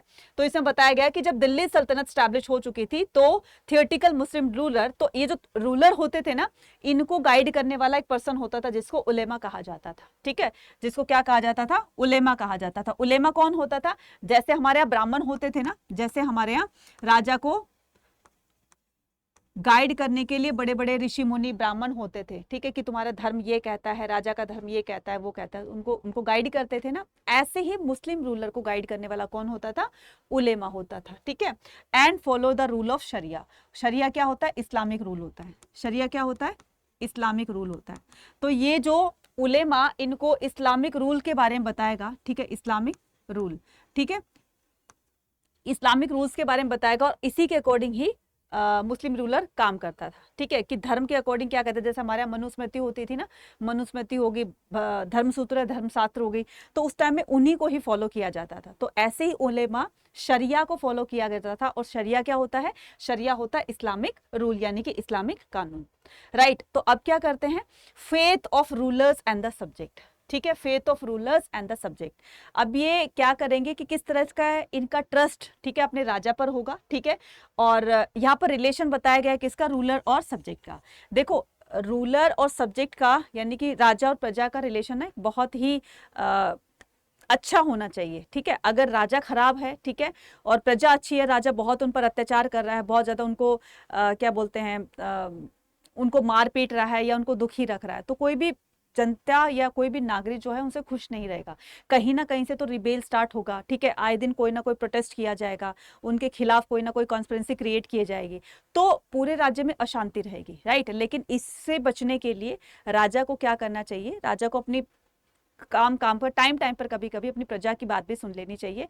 तो राजा और प्रजा को जो रिलेशन होता है वो एक सक्सेस एक कंट्री को या एक सक्सेस स्टेट को, ठीक है, वो बना सकता है, डेवलप्ड कर सकता है। लेकिन अगर इसी तरह से कॉन्स्पिरेंसी होती रही, अगर रिबेल्स होते रहे, तो वो कंट्री एक मजबूत कंट्री नहीं बनेगी। तो रूलर्स एंड द सब्जेक्ट में क्या पढ़ेंगे, मोहम्मद बिन कासिम, मैंने अभी कहा था ना कि मोहम्मद बिन कासिम तो जो था उसने सिंध को कन्क्वायर किया था 711 में, ठीक है। तो Sindh become the part of the caliph domain. अभी जो सिंध था, ठीक है, अभी जो सिंध था सिंध पे कैलिफ डोमेन्स हो जाता है, यानी कि मुस्लिम कम्युनिटी वहां पर आकर रूल करने लगती है और इस तरह से उन्होंने इस्लाम धर्म को उस पर्टिकुलर एरिया में यानी कि सिंध में स्प्रेड कर दिया। So during the 13th century की बात होती है कि तुर्क and Afghan establish the Delhi सल्तनत। ठीक है, तो पहले कौन आएगी, स्लेव डायनेस्टी आएंगे। ठीक है, कुतुबुद्दीन ऐबक आएगा, राइट, स्लेव डायनेस्टी से होगा। स्लेव के बाद फिर खिलजी डायनेस्टी, खिलजी डायनेस्टी आएगी, तुगलक डायनेस्टी आएगी। ठीक है, फिर उसके बाद तो इस तरीके से दिल्ली सल्तनत में ना अलग अलग डायनेस्टीज जो हैं वो रूल करेगी, राइट। सो सल्तनत were also form the Deccan, and the Deccan कहाँ होता है, ये जैसे इंडिया का ये जो मैप है ना, तो ये वाला एरिया जो है, ये वाला पूरा एरिया जो है वो डेक्कन का होगा। ठीक है, तो ये क्या हो जाएगा आपका डेक्कन एरिया, राइट। तो ये डेक्कन एरिया होगा। तो इसमें बताया गया है कि sultanates were also formed in the Deccan and the other part of the subcontinent. तो ना सिर्फ दिल्ली में बल्कि डेक्कन प्लेट्यू के तकरीबन एरियाज में, ठीक है, तो डेक्कन में इनका रूल होने लगेगा। ठीक है, इंडियन सब कॉन्टिनेंट के डेक्कन में भी और अदर पार्ट्स में भी इनका रूलिंग स्टार्ट हो जाएगा। तो Islam was recognised as the religion the several areas. तो अब देखो कि दिल्ली में तो ठीक है आ गया, दिल्ली सल्तनत की स्थापना हो चुकी थी, दिल्ली के साथ साथ में ये अलग अलग जगहों पर भी अपना मुस्लिम एरिया जो है वो बना लेंगे और वहां पर इस्लामिक रूल स्टार्ट कर देंगे। दिस कंटिन्यू, और ये जो रूल होगा, ये जो इस्लाम धर्म का स्प्रेडिशन होगा, ये कब तक चलेगा, जब तक मुगल इंडिया से बाहर नहीं हो जाते, यानी कि मुगलों तक ये पूरा का पूरा स्प्रेडिशन चलेगा। इस्लाम धर्म का जो फैलाव है वो बढ़ता रहेगा इस तरीके से और मुगलों तक ये फैलता ही रहेगा। ठीक है, हालांकि उसके बाद जो है, जैसे अगर मैं बात करूं दिल्ली सल्तनत के किसकी, दिल्ली सल्तनत से ही जो है इंडिया में इस्लाम धर्म का आना स्टार्ट हो जाएगा। पहले तो आ गया था कि ठीक है पंजाब सिंध तक रहा, फिर धीरे धीरे जब दिल्ली सल्तनत आएगी तो ये पूरे इंडिया में फैल जाएगा इस्लाम धर्म। ठीक है, अब जैसे औरंगजेब जैसे रूलर ने तो हिंदुओं को मुस्लिम बनाने की बहुत कोशिश की और कई रूलर्स तो ऐसे थे, मतलब जैसे रूलर्स की बात कर रही हूँ मैं, जैसे आपके और मतलब औरंगजेब जो था उसने कई हिंदू शासकों को, ठीक है, कई हिंदू गुरुओं को, जैसे सिख गुरु थे, गुरु तेग बहादुर सिंह थे, गुरु अर्जन देव थे, इनको काफी बिटर पनिशमेंट देकर भी वो लोग इनको इस्लाम कबूल नहीं करवा सके। हालांकि कोशिश बहुत की थी लेकिन वो अपने धर्म पर अड़े रहे और उन्होंने इस तरह का कोई भी स्टेप नहीं लिया। Muslim were to be guided as, ठीक है, ये क्या हो जाएगा, Muslim were to be guided as the ulema, right. तो मुस्लिम को क्या किया जाएगा, Muslim ruler were guided by the ulema. अभी बताया था ना कि उनको उलेमा गाइड करता था, which were expected to ensure that ruled according to sharia. The zimmi, आपने एक वर्ड सुना होगा जिमी। जिमी का मतलब क्या होता है बच्चे, प्रोटेक्टेड होता है। ठीक है, जिमी का मतलब क्या होता है, प्रोटेक्टेड। जैसे तुम्हारी ये जिम्मेवारी बनती है, जिम्मेदारी बनती है, जिम्मेदारी का मतलब होता है रिस्पॉन्सिबिलिटीज, राइट। तो प्रोटेक्टेड हो गया, राइट। तो प्रोटेक्टेड का मतलब होता है सुरक्षित रहना, right. So and derived from the Arabic word, ये जिम्मा से, ठीक है, ये जिम्मा वर्ड से निकला है जिसका मतलब होता है, जिम्मा का मतलब होता है प्रोटेक्शन और जिमी का मतलब होता है प्रोटेक्टेड, राइट। तो प्रोटेक्टेड हो चुके हैं, वो प्रोटेक्ट हो चुके हैं और इधर प्रोटेक्शन, ठीक है, यानी कि उनको प्रोटेक्ट करना है। तो the popular practice of the Islam, अब ये इस्लाम धर्म की जो पॉपुलर प्रैक्टिसेस होंगे, यानी कि इनमें जो जो भी एक्टिविटीज होंगी वो कैसे कैसे होंगी, लोग किस तरह से इनको डिवोट करेंगे। जैसे हिंदुओं में तो क्या होता है कि डिटीज के सामने पूजा पाठ वगैरह की जाती है ना, तो वो अपने तरीके से अपनी रिचुअल एक्टिविटीज को फॉलो करते हैं। तो ऐसे इस्लाम धर्म में भी काफी सारे रिचुअल एक्टिविटीज होंगी जिससे वो अपने भगवान अल्लाह को याद करेंगे, राइट। तो कौन कौन सी एक्टिविटीज होंगी देखना जरा ध्यान से। तो the popular practice of Islam, who adopted the, जो इस्लाम धर्म को अडॉप्ट कर चुके हैं उनके लिए 5 चीजें फिक्स कर दी गई थी, ठीक है, 5 रूल्स बना दिए गए थे। इनको कहा जाता है पिलर्स ऑफ फेथ, ठीक है। Islam follow the 5 pillars of faith. तो ये बहुत बार आपके क्वेश्चन में पूछा जाता है 3 मार्कर्स में, तो इसको ध्यान रखना, 2 मार्कर या 3 मार्कर में आता है, तो ये इंपॉर्टेंट है, ठीक है। So there is one god, उन्होंने जो 5 बातें बताई, जो 5 व्रत बताए, ओव्स बताए, पिलर्स बताए। फर्स्ट पिलर में कहा गया है कि गॉड एक होता है, ठीक है, जिसका नाम है अल्लाह, और उस अल्लाह को ही किसको बोला गया है, prophet Muhammad is as his messenger. तो उस अल्लाह का, उस भगवान का एक मैसेंजर है जिसका नाम है प्रॉफिट मोहम्मद, तो वही एक तरह से आप अल्लाह मान सकते हैं, ठीक है। एक तो पहला ये था, ठीक है। उसके बाद ऑफरिंग प्रेयर्स द 5, तो दूसरा पिलर क्या था कि दिन में कम से कम 5 बार 5 बार नमाज प्रेयर जो करनी चाहिए, मतलब नमाज पढ़नी चाहिए, ठीक है। तो ये बताया गया है कि नमाज या सलत जिसको बोलते हैं, तो ये कब कितने बताया गया है कि offering prayers 5 times a day. Giving arms क्या होते हैं, जकात होती है, ठीक है। आर्म्स क्या होते हैं बच्चे, अपनी सैलरी का या अपनी अर्निंग का कुछ पार्ट उनको डोनेट करना होता है, ठीक है। उनको गरीबों में बांटना होता है या चैरिटेबल ट्रस्ट में देना होता है, तो अपनी सैलरी का कुछ पार्ट उनको डोनेट करना होता है, जिसको बोलते हैं ज़कात, ठीक है। फास्टिंग, रमजान के महीने में उनको फास्टिंग रखनी होती है, पूरे 30 डेज के फास्ट होते हैं, तो ये भी उनके पिलर्स में माना गया है। नेक्स्ट आता है performing the pilgrimage of the, और अपने जीवन में रहते एक बार हज की यात्रा जरूर करनी चाहिए, ठीक है। एक बार हज की यात्रा जरूर करनी चाहिए, मक्का में यात्रा करनी चाहिए, ताकि, क्योंकि जैसे हमारे यहाँ हिंदुओं में क्या होता है, तीर्थ स्थल होते हैं, जैसे केदारनाथ, बद्रीनाथ, ये अमरनाथ, ये, ठीक है।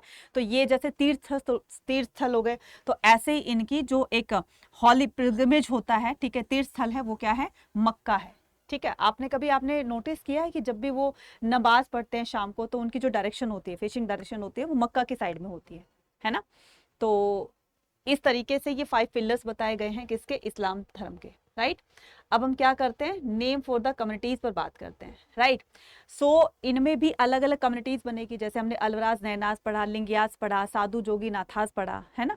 तो जैसे हमने हिंदुओं की कैटेगरीज बनी, ऐसे ही इस्लाम धर्म में भी कैटेगरीज बनेंगी। So we often take the term Hindu and Muslim for granted. जैसे हम बोल देते हैं ना कि ये हिंदू है, ये मुस्लिम है, ठीक है, ऐसे रेंडमली बोल देते हैं, फॉर ग्रांटेड लेते हैं इसको, ठीक है, as label for religion communities, ठीक है। तो इससे हम क्या करते हैं, ये हिंदू है, ये मुस्लिम है, तो एक तरह से हमने लेबल कर दिया ना कि जो इस्लाम धर्म को मानता है उसको मुस्लिम कहा जाता है, जो हिंदू धर्म को मानता है उसको हिंदू कहा जाता है। एक तरह से हमने लेबल कर दिया ना उसको, ये रिलीजन कम्युनिटीज है, ठीक है। उसके बाद yet these term did not gain the currency a very long time. Historian who have studied the Sanskrit text, देखो हमारे जो हिस्टोरियंस हैं उन्होंने काफी सारी टेक्स्ट बुक को स्टडी किया, ठीक है। अब हिस्टोरियन ने हिंदुओं की बुक को जो संस्कृत में लिखी हुई थी उनको स्टडी किया, या कुरान में ऐसा उन्होंने जो भी लिखा हुआ है उनकी आयतें लिखी हुई है, कुरान को पूरा पढ़ लिया है, कहीं भी हिंदू और मुस्लिम का ये जो वर्ड है नहीं यूज हुआ है, ठीक है। ये किसने बनाए हैं, इंसानों ने बनाए हैं, जबकि जो हमारी होली बुक्स हैं उनके अंदर इनका कहीं भी जिक्र नहीं है कि कोई मुस्लिम है उसको मुसलमान कहना है आपको, तो वो मुसलमान वर्ड है वो कहीं भी बुक में नहीं बोला गया है। तो historian who have studied the Sanskrit text and the inscriptions dating between the 8th to 14th century, तो ये 8 से लेकर 14th सेंचुरी में जितने भी ये जो टेक्स्ट बुक लिखी इसमें संस्कृत में, point out that the term मुसलमान, ठीक है, ये कहीं भी मुसलमान या मुस्लिम वाज वर्चुअली नेवर यूज्ड, कहीं भी कितनी सारी बुक लिखी गई लेकिन कहीं भी हमें इस बात का जिक्र नहीं मिलता है कि मुसलमान वर्ड कहीं यूज हुआ है। ये तो मनुष्य ने बाद में बनाए हैं, इंसानों ने बाद में बनाए, ठीक है। The growth of the Sufism, right. So Sufi were group of the religion minded people. सूफी कौन होते हैं बच्चे, ग्रोथ ऑफ द सूफिज्म। पहले तो मैं आपको बता दूं सूफी क्या होता है, ठीक है। सूफी क्या होता है, सूफी होता है अनकलर्ड थ्रेड, ठीक है,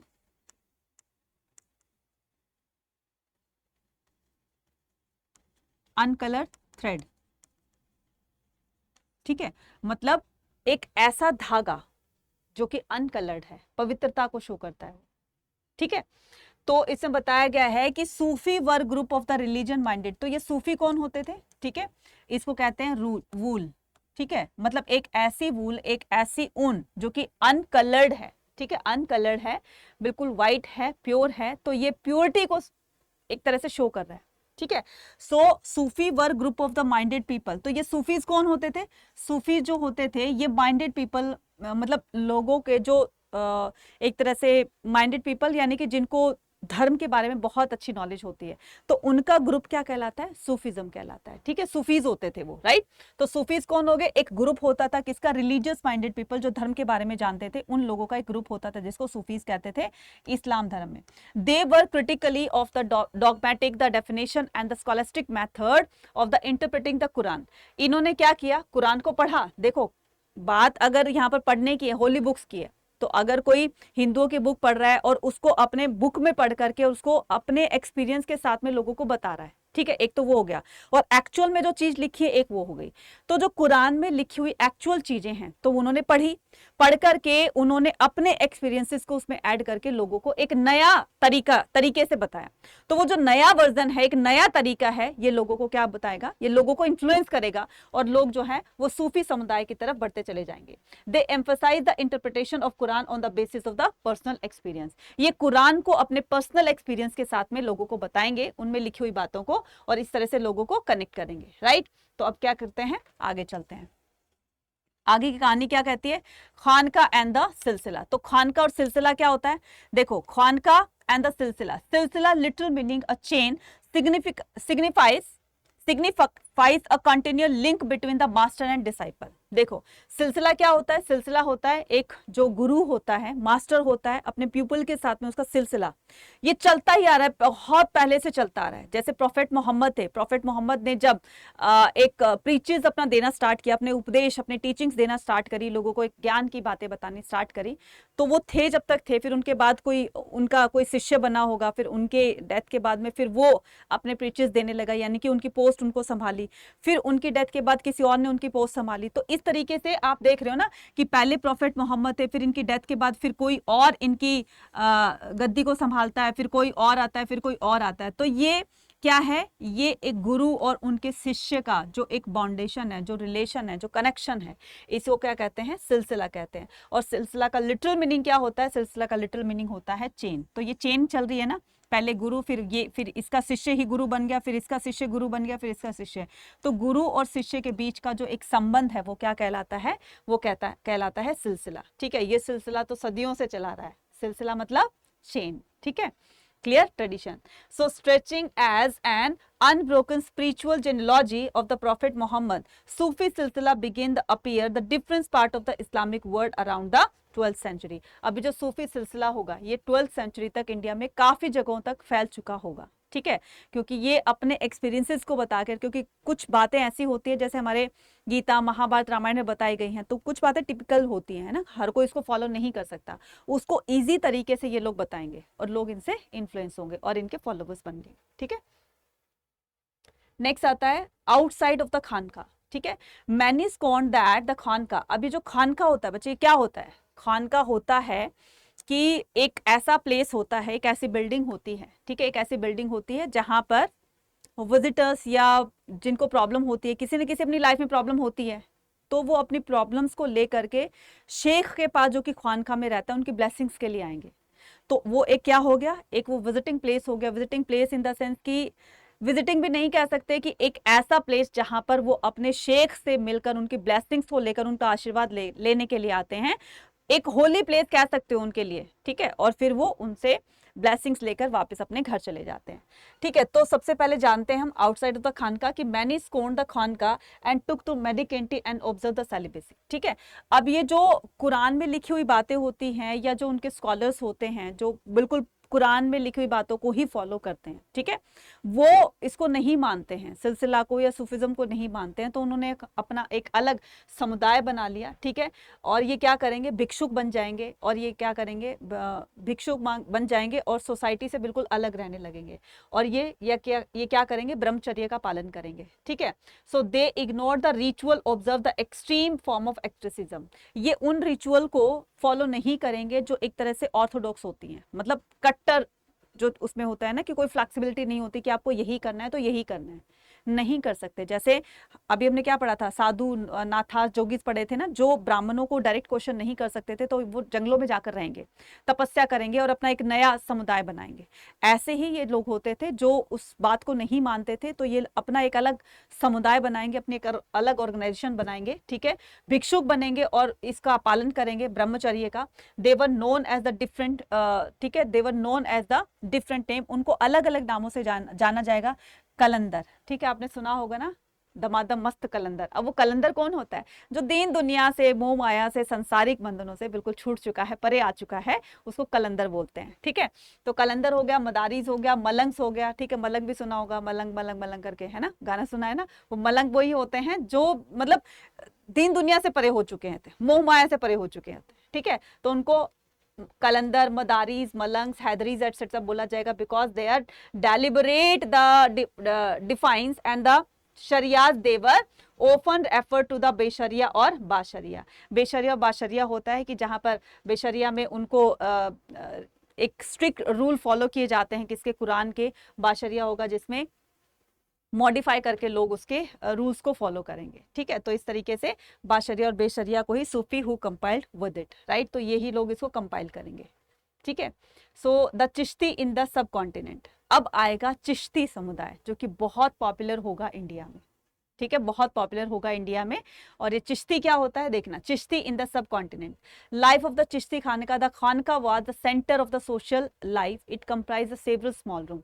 मैंने क्या कहा था, देखो एक तरह के ना, एक ये इस तरह से बड़ा सा हॉल होता है, ठीक है। इस बड़े से हॉल में यहाँ पर दोनों तरफ क्या होंगे, रूम्स बने होंगे, ठीक है। यहाँ पर रूम्स बने होंगे, ठीक है, इधर इधर इधर इधर करके रूम्स बने होंगे। तो छोटे छोटे स्मॉल रूम बने होते थे, and a big hall the intimate the visitor lived and prayer. और उसके बीचों बीच ना एक बड़ा सा हॉल होता था, इस तरीके से एक बड़ा सा हॉल होता था, ठीक है। तो ये विजिटर्स जो आएंगे यहाँ पर रेस्ट करेंगे, ठीक है, और ये अपने शेख से मिलेंगे।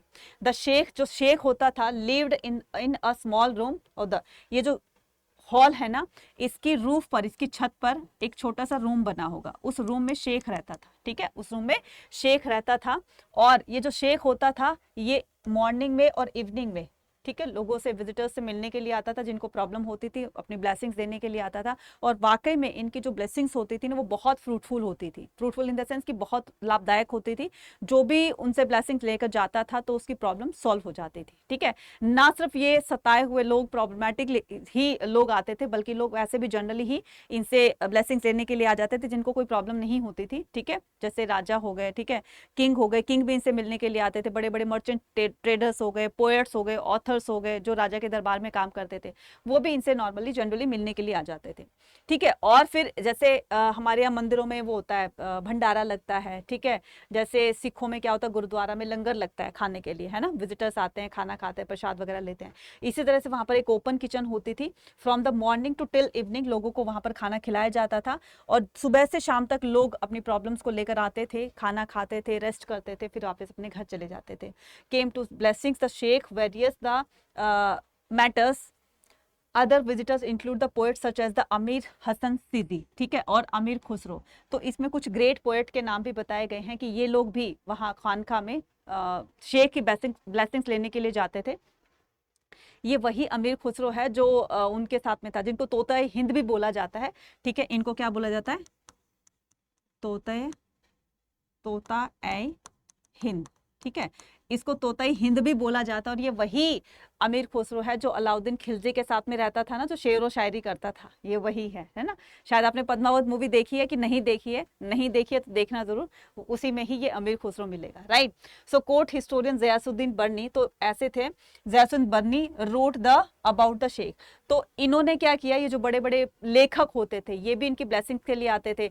और शेख की डेथ के बाद कि उन्होंने क्या क्या मिरेकल्स किए, क्या चमत्कार किए, या उनकी वजह से कितने लोगों को फायदा हुआ, तो उनकी बातों को ना ये लोग अपनी बुक में लिखते थे, ठीक है, जिसको संत की ऑटोबायोग्राफी कहते हैं। तो संत की बायोग्राफी कहते हैं, जिसको क्या कहते हैं, हैजियोग्राफी, ठीक है, जिसको क्या कहते हैं, हैजियोग्राफी।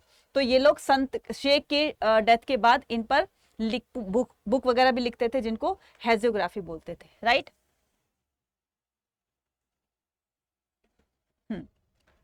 चिश्ती डिवोशनल, ठीक है। अब क्या करेंगे हम, चिश्ती डिवोशनल जियारत एंड द कवाली। देखो जैसे हमारे यहाँ पोम्स, प्रेयर से, भजन कीर्तन से भगवान को याद किया जाता है, तो ऐसे ही इस्लामिक रिलीजन में, ठीक है, इस्लाम रिलीजन में लोग कव्वाली, ठीक है, लोग कव्वाली नाच गाने से वो लोग अपने अल्लाह को याद करेंगे, ठीक है। तो ये पिलग्रिमेज कॉल्ड द जियारत। तो पिलग्रिमेज किसको कहते हैं बच्चे, तीर्थ स्थान को, किसको कहते हैं, तीर्थ स्थान को। तो इस तीर्थ स्थान को पिलग्रिमेज कॉल्ड द जियारत, इसी को ही जियारत बोलेंगे, ठीक है। जियारत टॉम्स ऑफ द सूफी संत, ठीक है, सूफी संत होते थे, तो जो जिन सूफी संत की डेथ हो जाती थी फिर उनकी एक दरगाह बनाई जाती थी जहां पर उनको दफनाया जाता था, और यही उनका एक हॉली प्लेस होता था। तो आपने देखा होगा ना कि बजरंगी भाईजान मूवी देखी होगी ना, बजरंगी भाईजान में वो क्या करता है, सलमान खान उस बच्ची को लेकर जाता है ना, और उसको उसी दरगाह पर कव्वाली वगैरह से अपने अल्लाह को याद करते हैं, ठीक है, लोग कव्वाली गाते रहते हैं, उनकी मम्मी उसके मिल जाती है। तो कहने का मतलब ये उनका एक होली प्लेस होता है जिसको ज़ियारत कहा जाता है, और इनमें इनकी दरगाह पर जा कर के और लोगों को जो प्रॉब्लम होती है वो सॉल्व हो जाती है। Seeking the Sufi spiritual grace that is बरकत, और इन्हीं की दरगाह पर ब्लेसिंग लेने के लिए लोग जो जाते हैं, और इन्हीं से ही उनकी बरकत होती है उनकी लाइफ में, ठीक है। नेक्स्ट आता है हमारा क्या कि from more than the 7 centuries people from all walks of the life express their devotion and the dargah of the 5 great Chishti sant, ठीक है। तो ये 5 ग्रेट चिश्ती संत होंगे, जैसे शेख मुहिद्दीन चिश्ती हो गया, ठीक है, और ये हो गया आपके निजामुद्दीन औलिया हो गए। तो ऐसे कुछ चिश्ती समुदाय के लोग आएंगे, ठीक है, जो कि बहुत ही ग्रेट संत होंगे, और इनकी डेथ के बाद वहां पर उनकी अलग अलग जगहों पर दरगाह बनाई जाएगी। जैसे अजमेर में शेख मुहिद्दीन चिश्ती की दरगाह बनाई गई थी अकबर ने, ठीक है, उनकी ब्लेसिंग से ही जहांगीर हुआ था। So the use of the music and the dance including the mystical chant performed by the special trained musician and qawwalis to invoke the divine ecstasy is also part of the ziyarat. अब जैसे हमारे यहाँ हिंदुओं में rituals होते हैं ना, जो मंत्र वगैरह पढ़ते हैं, तो हर कोई मंत्र को नहीं पढ़ सकता ना, तो पंडित जी आते हैं, ब्राह्मण आते हैं, वही तो मंत्रों का उच्चारण करते हैं, हम आम लोग थोड़ी ना कर सकते हैं। ऐसे ही जो एक एक्चुअल उनकी जो वर्डिंग होती है, देखो अगर वर्डिंग्स कहीं भी गलत होती है तो कई बार उसका प्रभाव भी दूसरा पड़ता है, बुरा प्रभाव भी पड़ता है, ठीक है।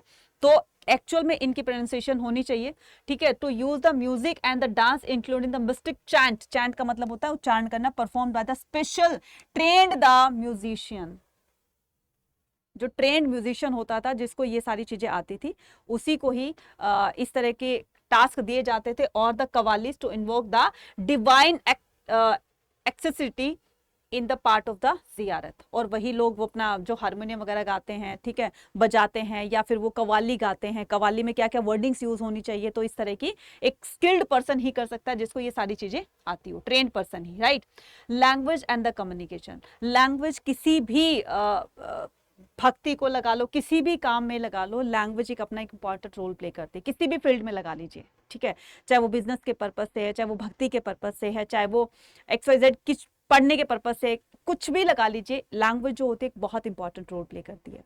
अगर लोगों को उन्हीं की लैंग्वेज में कुछ समझाया जाए, कुछ पढ़ने की बुक दी जाए, तो लोग उससे ज्यादा कनेक्ट करेंगे। अब हम हिंदी और इंग्लिश जानते हैं, ठीक है, हमें उर्दू नहीं आती है, या फिर हमें स्पेनिश नहीं आती है, हमें फ्रेंच नहीं आती है, ठीक है, अदर जो लैंग्वेज होते हैं वो नहीं आती है। अब उनकी बुक हमें पढ़ने के लिए दे दी जाए, वी कांट अंडरस्टैंड, है ना। तो जो बुक हमें अपनी भाषा में दी जाएगी हम उसको इजीली समझ लेंगे। तो Chishti compose their poems several language, जो ये चिश्ती समुदाय के लोग होते थे, ये अपनी पोम्स वगैरह होती थी, इनको काफी अलग अलग भाषाओं में ये ट्रांसलेट करते थे। चिश्ती यूज द हिंदवी, चिश्ती जो है वो अपनी मोस्टली जो पोम्स वगैरह होती थी वो हिंदवी भाषा में लिखा करते थे, हिंदवी लैंग्वेज, ठीक है, या फिर पर्शियन लैंग्वेज में।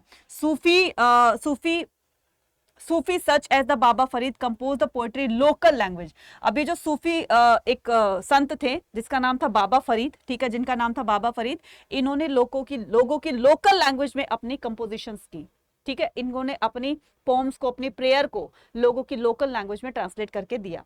सम Sufi compose the long poems और द मनविस to masnavis to express their idea of divine love using the human love and the allegory, right. तो कुछ ऐसी भी संत थे जिन्होंने बड़ी बड़ी पोम्स लिखी, ठीक है, अपने आइडियाज को एक्सप्रेस करने के लिए, अपने डिवाइन को, अपने अल्लाह को याद करने के लिए कुछ बड़ी बड़ी पोम्स वगैरह भी लिखी, जिनको बोल करके हम अल्लाह से कनेक्ट कर सकते हैं। सो सूफी poetry compose in the Dakhni, जो सूफी पोएट्री होती थी वो दखनी लैंग्वेज में लिखी जाती थी, और ये दखनी लैंग्वेज क्या होता है, around the Bijapur and Karnataka region. अच्छा, ये हिंदवी जो है ये दो भाषाओं से मिलकर बनी थी, ठीक है, कौन कौन सी, हिंदी और उर्दू, ठीक है, हिंदी प्लस उर्दू, ठीक है, ये दो भाषाओं से मिलकर बनाई गई थी हिंदवी, और इसी भाषा में लोग, चिश्ती समुदाय के लोग अपनी पोम्स वगैरह को लिखते थे, ठीक है। बाकी जो सूफी पोएट्री होती थी वो दखनी लैंग्वेज में लिखी जाती थी, जो खासकर कहाँ बोली जाती थी, कहाँ यूज की जाती थी, बीजापुर और कर्नाटका में, ठीक है। Next, Sufi and the state. अब हम क्या करते हैं, सूफी और स्टेट्स के बारे में पढ़ते हैं कि the Chishti tradition was austere but did not the isolate political power the Sufis. अब ये क्या होता था कि सूफी एंड द स्टेट, कि सूफी संत होते थे और एक तरफ स्टेट होता था, उन दोनों का रिलेशन क्या था, कैसे था, ठीक है। तो यहाँ बताया गया है कि the Chishti tradition was as stay but did not the isolate political power. हालांकि लोग यहाँ पर बहुत दूर दूर से आते थे, इनके फॉलोवर्स भी, फैन फॉलोवर्स भी बहुत थे इनके, इनकी ब्लेसिंग से सारे काम उनके सही हो जाते थे, राइट। तो इनके पास धीरे धीरे पॉलिटिकल पावर भी आने लगी, लेकिन कभी इन्होंने ऐसा नहीं सोचा कि हमें राज करना है, ठीक है, हमें राजा बनना है, हमारे फॉलोवर्स बहुत हो गए, हमें सपोर्ट बहुत मिलेगा, हम राजा बनना है, ऐसा कुछ नहीं था। So the Sufi accepted the unisolated the grant and the donation from the political elites. तो बच्चे इनके पास ना जैसे पॉलिटिकल पावर्स भी होती थी, ठीक है, अब पॉलिटिकल पावर होती थी, बड़े बड़े राजा महाराजा भी इनसे मिलने के लिए आते थे, तो सबको साफ मना किया करते थे, अगर आपको जो भी ख्वानका के लिए, मस्जिद के लिए, मकबरा के लिए जो भी आपको डोनेशन देना है वो सिर्फ कैश में देंगे आप, ठीक है। कैश में लेने का इनका एक कारण था, एक रीजन था, वो क्या था कि अगर मान लो कोई चीज लंगर लग रहा है, खाना लग रहा है, खाने में अगर कभी कोई जल्दी से चीज कम पड़ जाती है तो वो उनके पास अगर पैसा रहेगा, कैश रहेगा, तो वो जल्दी से चीज खरीद लेंगे। अगर किसी राजा ने ईंटें डलवा दी, किसी राजा ने सीमेंट डलवा दी, किसी ट्रेडर्स ने डेकोरेशन का काम मतलब डेकोरेशन का सामान वहां पहुंचा दिया है, किसी ने कुछ कर दिया, अब वो चीज खाने के काम तो नहीं आई ना।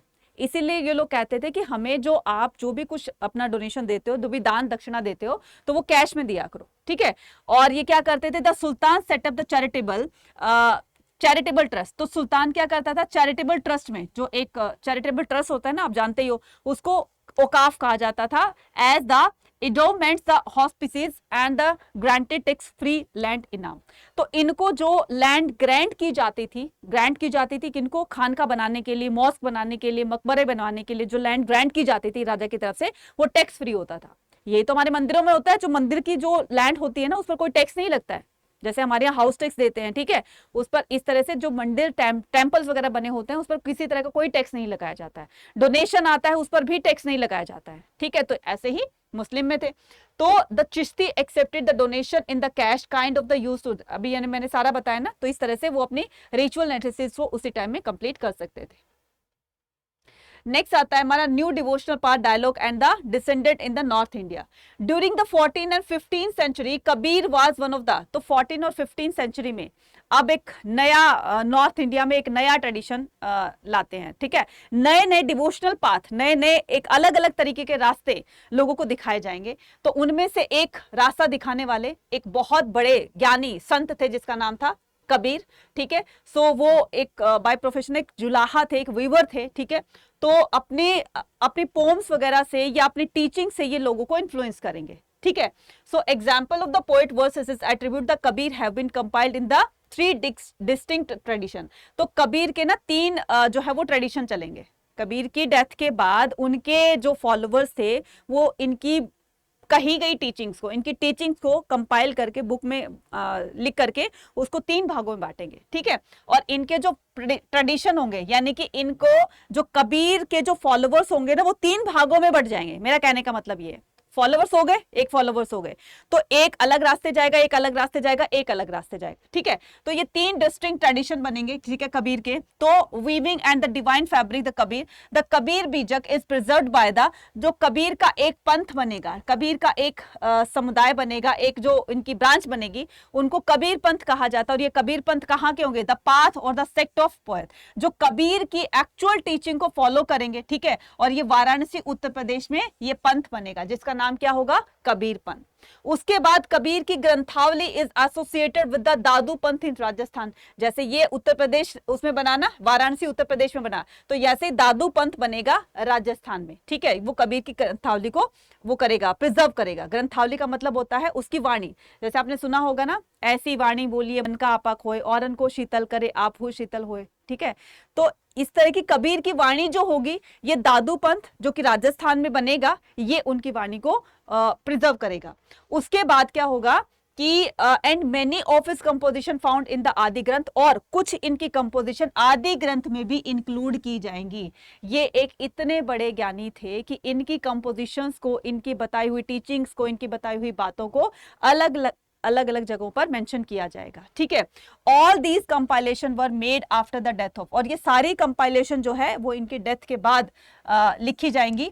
Kabir's poem have survived in the several language and the dialect. तो इनकी भाषाओं, इनकी अलग अलग भाषाओं में इनकी पोएम्स वगैरह को या इनकी वाणी को लिखा जाएगा। The special language of the nirguna. और हमेशा ये याद रखना, कबीर हमेशा निर्गुण भक्ति को मानते थे। निर्गुण भक्ति मतलब वो मूर्ति पूजा का खंडन किया करते थे और मूर्ति पूजा लोगों को बताते थे कि जितना तुम भगवान को अपने मन से याद करोगे, मूर्ति पूजा से क्या होगा, तुम पूजा पाठ करोगे, इससे ध्यान नहीं लगता है, ठीक है। तो बेटर है कि तुम भगवान में ध्यान लगाओ, भगवान को मेडिटेट करो, तब जाकर एक कनेक्शन बन पाएगा आपका भगवान के प्रति। तो ये हमेशा निर्गुण भक्ति को सपोर्ट किया करते थे, ठीक है। अब आता है बाबा गुरु नानक।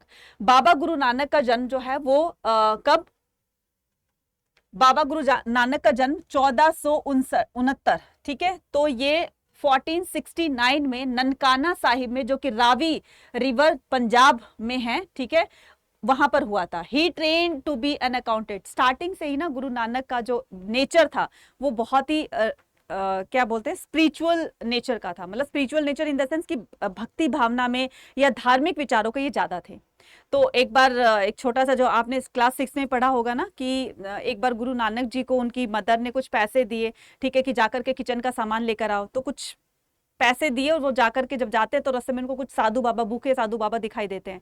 तो उन्होंने कहा बहुत भूख लग रही है, उन्होंने बिठा दिया उन साधु बाबाओं को, बोला कि अभी रुको, मैं अभी आता हूँ, और उनके लिए कुछ खाने की चीजें लेकर आते हैं, खाना लेकर आते हैं उनके, ठीक है। और उन्होंने भूखे साधुओं को उन पैसों का खाना खिला दिया।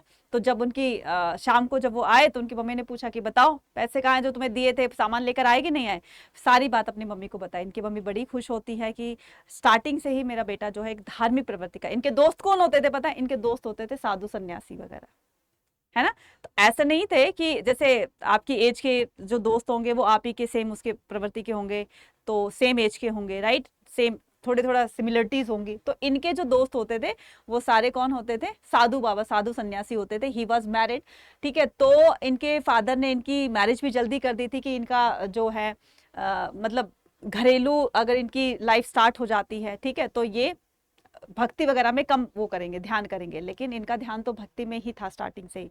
और फिर ये अपना घर बार छोड़ करके और फिर एक ये बहुत बड़े संत बन जाते हैं। यंग एज ही spend the most of his time Sufis and the bhakt. He also travelled the widely. और इन्होंने काफी सारी जगहों पर ट्रेवल किया, राइट।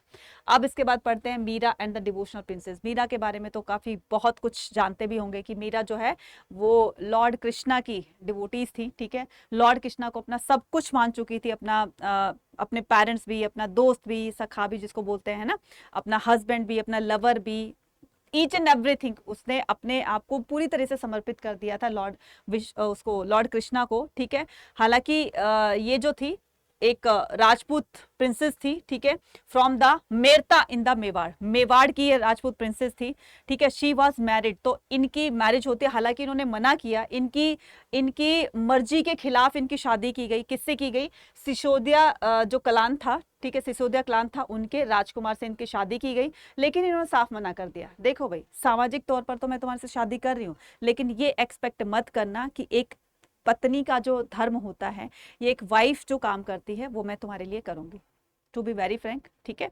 तो साफ कहना, सुखी रहना, ठीक है। तो इन्होंने कहा, क्या कहा कि मैं जो है सोशली तौर पर तुम्हारी पत्नी बन गई हूँ, नाम के तौर पर, सामाजिक तौर पर, लेकिन मैं मन से तुम्हारी पत्नी नहीं बनी हूँ। मन से तो मैं अपना कृष्ण को ही अपना पति मान चुकी हूँ, वही मेरे हस्बैंड है, वही मेरे दोस्त है, वही मेरे सब कुछ है। तो उनकी भक्ति को छुड़ाने के लिए इनके इन-लॉज ने या उनके हस्बैंड ने काफी कोशिश भी की, ठीक है। इनको जहर का प्याला दिया गया, इनको इनके बेड पर स्नेक्स वगैरह छोड़े गए, राइट, लेकिन वो सारा अपोजिट हो जाता है। तो इनकी भक्ति को देख करके भगवान श्री कृष्ण इनको दर्शन दिए और ये एक ग्रेट पोएट बन जाती हैं, एक बहुत बड़ी संत बन जाती हैं। She recognise the Krishna the avatar Vishnu the but she escaped, lived and the wandering singer composition sung with the extinct expressions of the emotion। कि वो इमोशंस इमोशंस के साथ में, जितने इमोशंस, जितनी भक्ति, जितनी श्रद्धा हम अपने भगवान के प्रति दिखाएंगे तो डेफिनेटली भगवान हमें जरूर मिल जाते हैं, ठीक है। एक बहुत बड़ी संत बनती है, राइट। तो इसके अलावा reconstruction the histories of the religion tradition, historians use a variety of the sources to reconstruct the histories religion tradition. तो देखो अब हमने क्या पढ़ा, काफी सारी जगहों पर हमने इंडिया में देखा कि अलग अलग तरह के जो है वो भक्ति स्टार्ट हो चुकी थी, राइट। अलग अलग एरियाज में अलग अलग अपने अपने तरीके की भक्ति स्टार्ट हो चुकी थी। कोई किसी तरह से भक्ति कर रहा है, लोगों को एक सही मार्ग दिखा रहा है, सच्चा मार्ग दिखा रहा है, कोई किसी तरीके से दिखा रहा है। तो पूरे ऑल ओवर इंडिया में एक भक्ति आंदोलन चल पड़ा था। हमारे चैप्टर का नाम भी तो भक्ति आंदोलन है ना, भक्ति ट्रेडिशन ही है ना, कि किस तरह से ये परंपरा चलती है, भक्ति की परंपरा चलती है, राइट। तो ये सारी चीजें हमने पढ़ी। तो historian use a variety of the sources, तो ये हमारे हिस्टोरियन को कैसे पता चला, जो भी उनकी पोम्स वगैरह होती थी, राइट, पोम्स वगैरह जहां पर भी उन्होंने अपने भजन कीर्तन लिखे, तो वहां से पता चलता है कि वो कौन से डिवोटी, किसके डिवोटीज थे, कौन से भगवान के डिवोटीज थे, किस तरह से उन्होंने अपनी एक्टिविटीज के थ्रू लोगों को इन्फ्लुएंस किया, लोगों को प्रभावित किया, लोगों को एक सही मार्ग दिया। तो ये सारी चीजें हमें उनकी बुक से पता चलती हैं। Sources to reconstruct the history of the religion tradition including the stupas, ठीक है। स्तूपास में क्या होता है, जहां पर गौतम बुद्ध के बॉडी रैलिक्स रखे गए थे। तो बौद्धिज्म अपने आप को उनकी डिवोशन से अलग पता चलता है कि ये स्तूपा जो है वो बौद्धिज्म का सिंबल है, राइट। सो मोनेस्ट्रीज हो गए, राइट, एंड द टेम्पल्स हो गए। मोनेस्ट्रीज आपकी क्या हो गई, जैसे मोनेस्ट्रीज आपके सिख उसकी क्रिश्चियंस की हो जाती हैं, तो उनका भी चर्च वगैरह हो जाते हैं। तो ये जहां पर नन रहती हैं, ठीक है, नन रहते हैं, मोंक्स रहते हैं, तो उनका अपना एक प्लेस होता है जहां पर वो रह करके अपने भगवान को याद करते हैं, उनको मेडिटेट करते हैं, राइट। और टेम्पल जहां पर मूर्तियां रख करके लोग भगवान को पूजते हैं। सो हिस्टोरियन अब अलग अलग तरह से जो हमारे हिस्टोरियन ने हिस्ट्री को रिकंस्ट्रक्ट किया, तो इनको अलग अलग रिसोर्सेज कलेक्ट करने पड़े ना, तो यही सोर्सेज काम आएंगे भक्ति को जानने के लिए, ठीक है। तो historian also drew an textual resources including the devotional. तो इससे क्या पता चलता है, इससे पता चलता है कि किस तरीके से भक्ति स्टार्ट हुई और किस संत ने किस तरह का कोई मिरेकल किया, या कोई कितना पहुंचा हुआ संत था। तो जिसने भी, जैसे ऑथर्स पोएट वगैरह आते थे उनसे मिलने के लिए भी, उनकी बातों को सुनने के लिए, वही चीजें उन्होंने अपनी बुक में लिखी। तो जो उनकी संतों के ऊपर लिखी गई जो बुक होती थी, उनको क्या बोलते थे, हैजियोग्राफी, ठीक है, क्या बोलते थे, हैजियोग्राफीज। तो these sources enable to historian that understood. तो ये जो सोर्सेज हैं, अब ये संत के ऊपर, किस संत के बारे में जानना है तो उन्होंने हैजियोग्राफीज को पढ़ा, ठीक है। किसी भक्ति को जानना है, किसी भगवान को जानना है, तो उनके डिवोटीज ने जो भी बुक्स लिखी थी या पोम्स वगैरह लिखी थी, वो उनको पता चली। नेक्स्ट आता है, they arrange the simple direct language and vachanas the Basavanna's ordinate the language and the format of the Mughal emperors, ठीक है। तो इस तरीके से बसवन्ना ने भी अपने तरीके से अपना एक नया समुदाय चलाया, एक नया आंदोलन चलाया। तो पूरे ऑल ओवर इंडिया में एक भक्ति का सिलसिला चल पड़ता है। तो ये था हमारा आज का पूरा वन शॉट में आपको भक्ति सूफी मूवमेंट चला दिया है। देखो बच्चे, हालांकि चैप्टर आपको मुश्किल लग रहा था, ठीक है, लेंदी भी है, मानती हूँ बहुत लेंदी है ये, लेकिन आपको क्या करना है, अपनी एक पकड़ बनानी है, ठीक है। अच्छी प्रिपरेशन करके जाओगे, अच्छी समझ लेकर जाओगे, तभी आप एग्जाम में क्लियर कर सकते हो। और इस बार तो आपका जो सीयूटी का एग्जाम है या बोर्ड एग्जाम है, उस पर आपके कॉम्पिटेंसी बेस्ड ज्यादा क्वेश्चंस पूछे जाएंगे, है ना। बोर्ड एग्जाम में कॉम्पिटेंसी बेस्ड ज्यादा क्वेश्चन पूछे जाएंगे। कॉम्पिटेंसी बेस्ड क्वेश्चन होता है आपकी अंडरस्टैंडिंग को, नॉलेज को चेक किया जाएगा, और ये नॉलेज ना सिर्फ आपके बोर्ड एग्जाम में बल्कि आपके सीयूटी में भी काम आएगी। इसलिए हर चैप्टर के हर टॉपिक को बहुत अच्छे से कंसेप्ट को क्लियर करते हुए चलना है, ठीक है।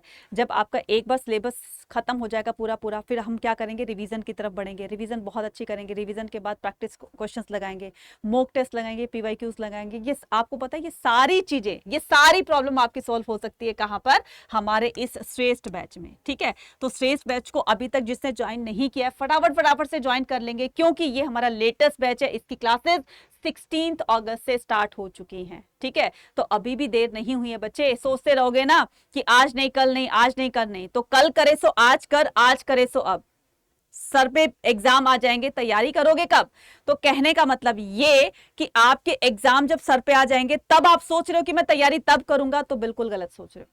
कोई फायदा नहीं है। फिर तुम हड़बड़ाहट में, जल्दबाजी में तुम्हारा कोई कंसेप्ट क्लियर होगा, कोई नहीं होगा, फिर मार्क्स कम आएंगे। तो इस बार बच्चे क्या कमेंट करते हैं, जिन बच्चों के मार्क्स, जिन बच्चों का स्कोर कम आया कि मैडम हमारा स्कोर इतना आया है, अब हम क्या करें, क्या हमें वो कॉलेज नहीं मिलेगा? भाई नहीं मिलेगा, क्योंकि आपने जिस हिसाब से प्रिपरेशन की उस हिसाब से तो आपके बिल्कुल भी चांसेस नहीं है उस कॉलेज में एडमिशन लेने का। तो पॉइंट से मैं कह रही हूँ, एक छोटे पॉइंट से, हाफ मार्क्स से, एक पॉइंट से लोग आगे पीछे हो जाएंगे बच्चे, ठीक है। किसी को उसका ड्रीम कॉलेज मिल जाएगा, तो किसी को पॉइंट से पीछे वो रह जाएगा और उसको ड्रीम कॉलेज उसको नहीं मिलेगा। इसलिए ये रिग्रेशन बाद में आप ना फील करो, तो अभी से अपनी प्रिपरेशन स्टार्ट कर दो। तो जितना जल्दी प्रिपरेशन स्टार्ट करोगे उतना जल्दी आप अच्छा स्कोर लेकर आओगे। ठीक है, सिलेबस कंप्लीट होने के बाद रिवीजन करनी है, रिवीजन करने के बाद हम प्रैक्टिस करेंगे। प्रैक्टिस भी हम बहुत तरीके से करेंगे, मॉक टेस्ट से करेंगे, हम प्रैक्टिस क्वेश्चन से करेंगे, हम पीवाईक्यू से करेंगे, हम सैंपल पेपर से करेंगे। तो ये जब जैसे जैसे हमारे नजदीक आते जाएंगे ना एग्जाम, वैसे वैसे हमारी प्रैक्टिस बढ़ती चली जाएगी। और ये सारी प्रॉब्लम जिसमें आपको नोट्स भी दिए जा रहे हैं, आपको रिकॉर्डेड भी वीडियो दी जा रही हैं, ठीक है, लाइव तो चलेगी, साथ साथ में आपको रिकॉर्डेड फॉर्म में भी मिलेगी, पीडीएफ भी मिलेंगे, नोट्स भी मिलेंगे। Each and everything you will get, each and everything you will get on this in this straight batch. ठीक है, तो आपको क्या करना है, इस स्ट्रेट बैच को परचेज करना है। लेकिन बीइंग अ स्टूडेंट अगर मैं जाती तो महापैक की तरफ जाती। क्यों? इसमें सबसे बड़ा फायदा है कि पूरे साल भर में अड्डा 24/7 की तरफ से जितने भी बैचेस निकलेंगे सबका एक्सेस आपको मिल जाएगा।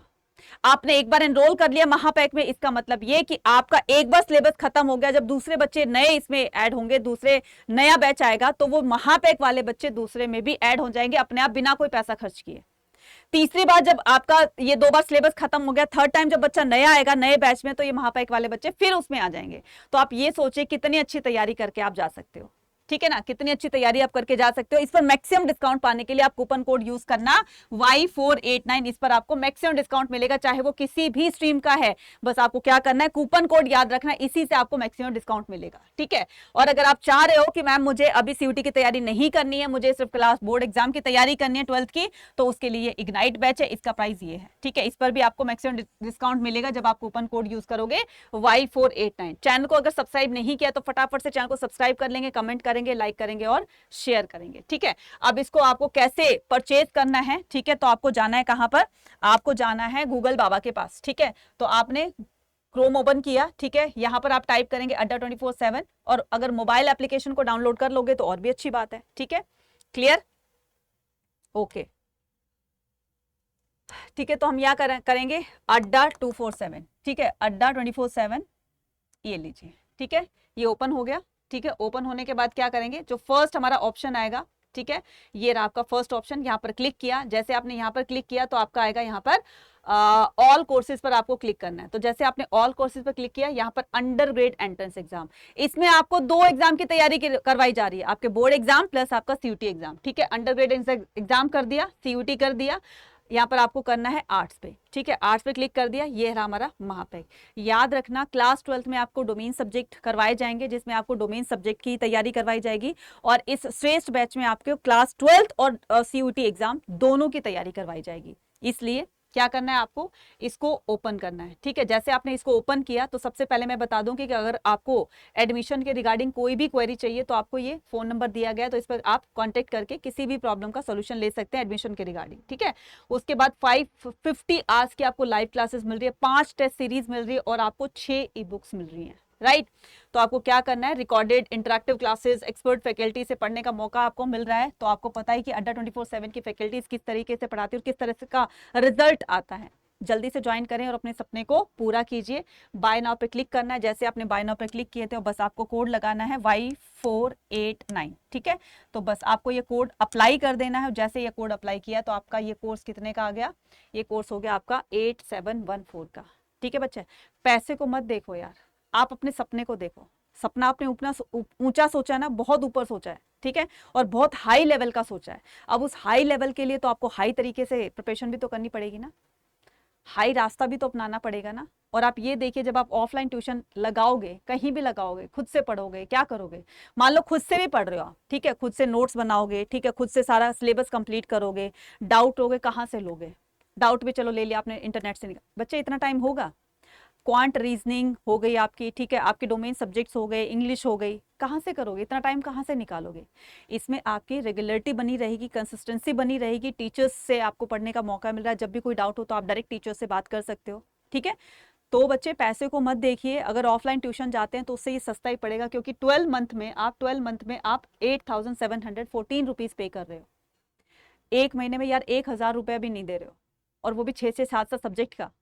सोच लेना, जरा ध्यान से सोचना, ठंडे दिमाग से सोचना, जब अकेले बैठे हो रात को सोचना कि क्या मैडम ने सही कहा, हमें ये बैच लेना चाहिए, नहीं लेना चाहिए, किस में फायदा है, किस में नुकसान है। तो ये आप अच्छी तरीके से जानते हो, छोटे बच्चे तो हो नहीं, है ना।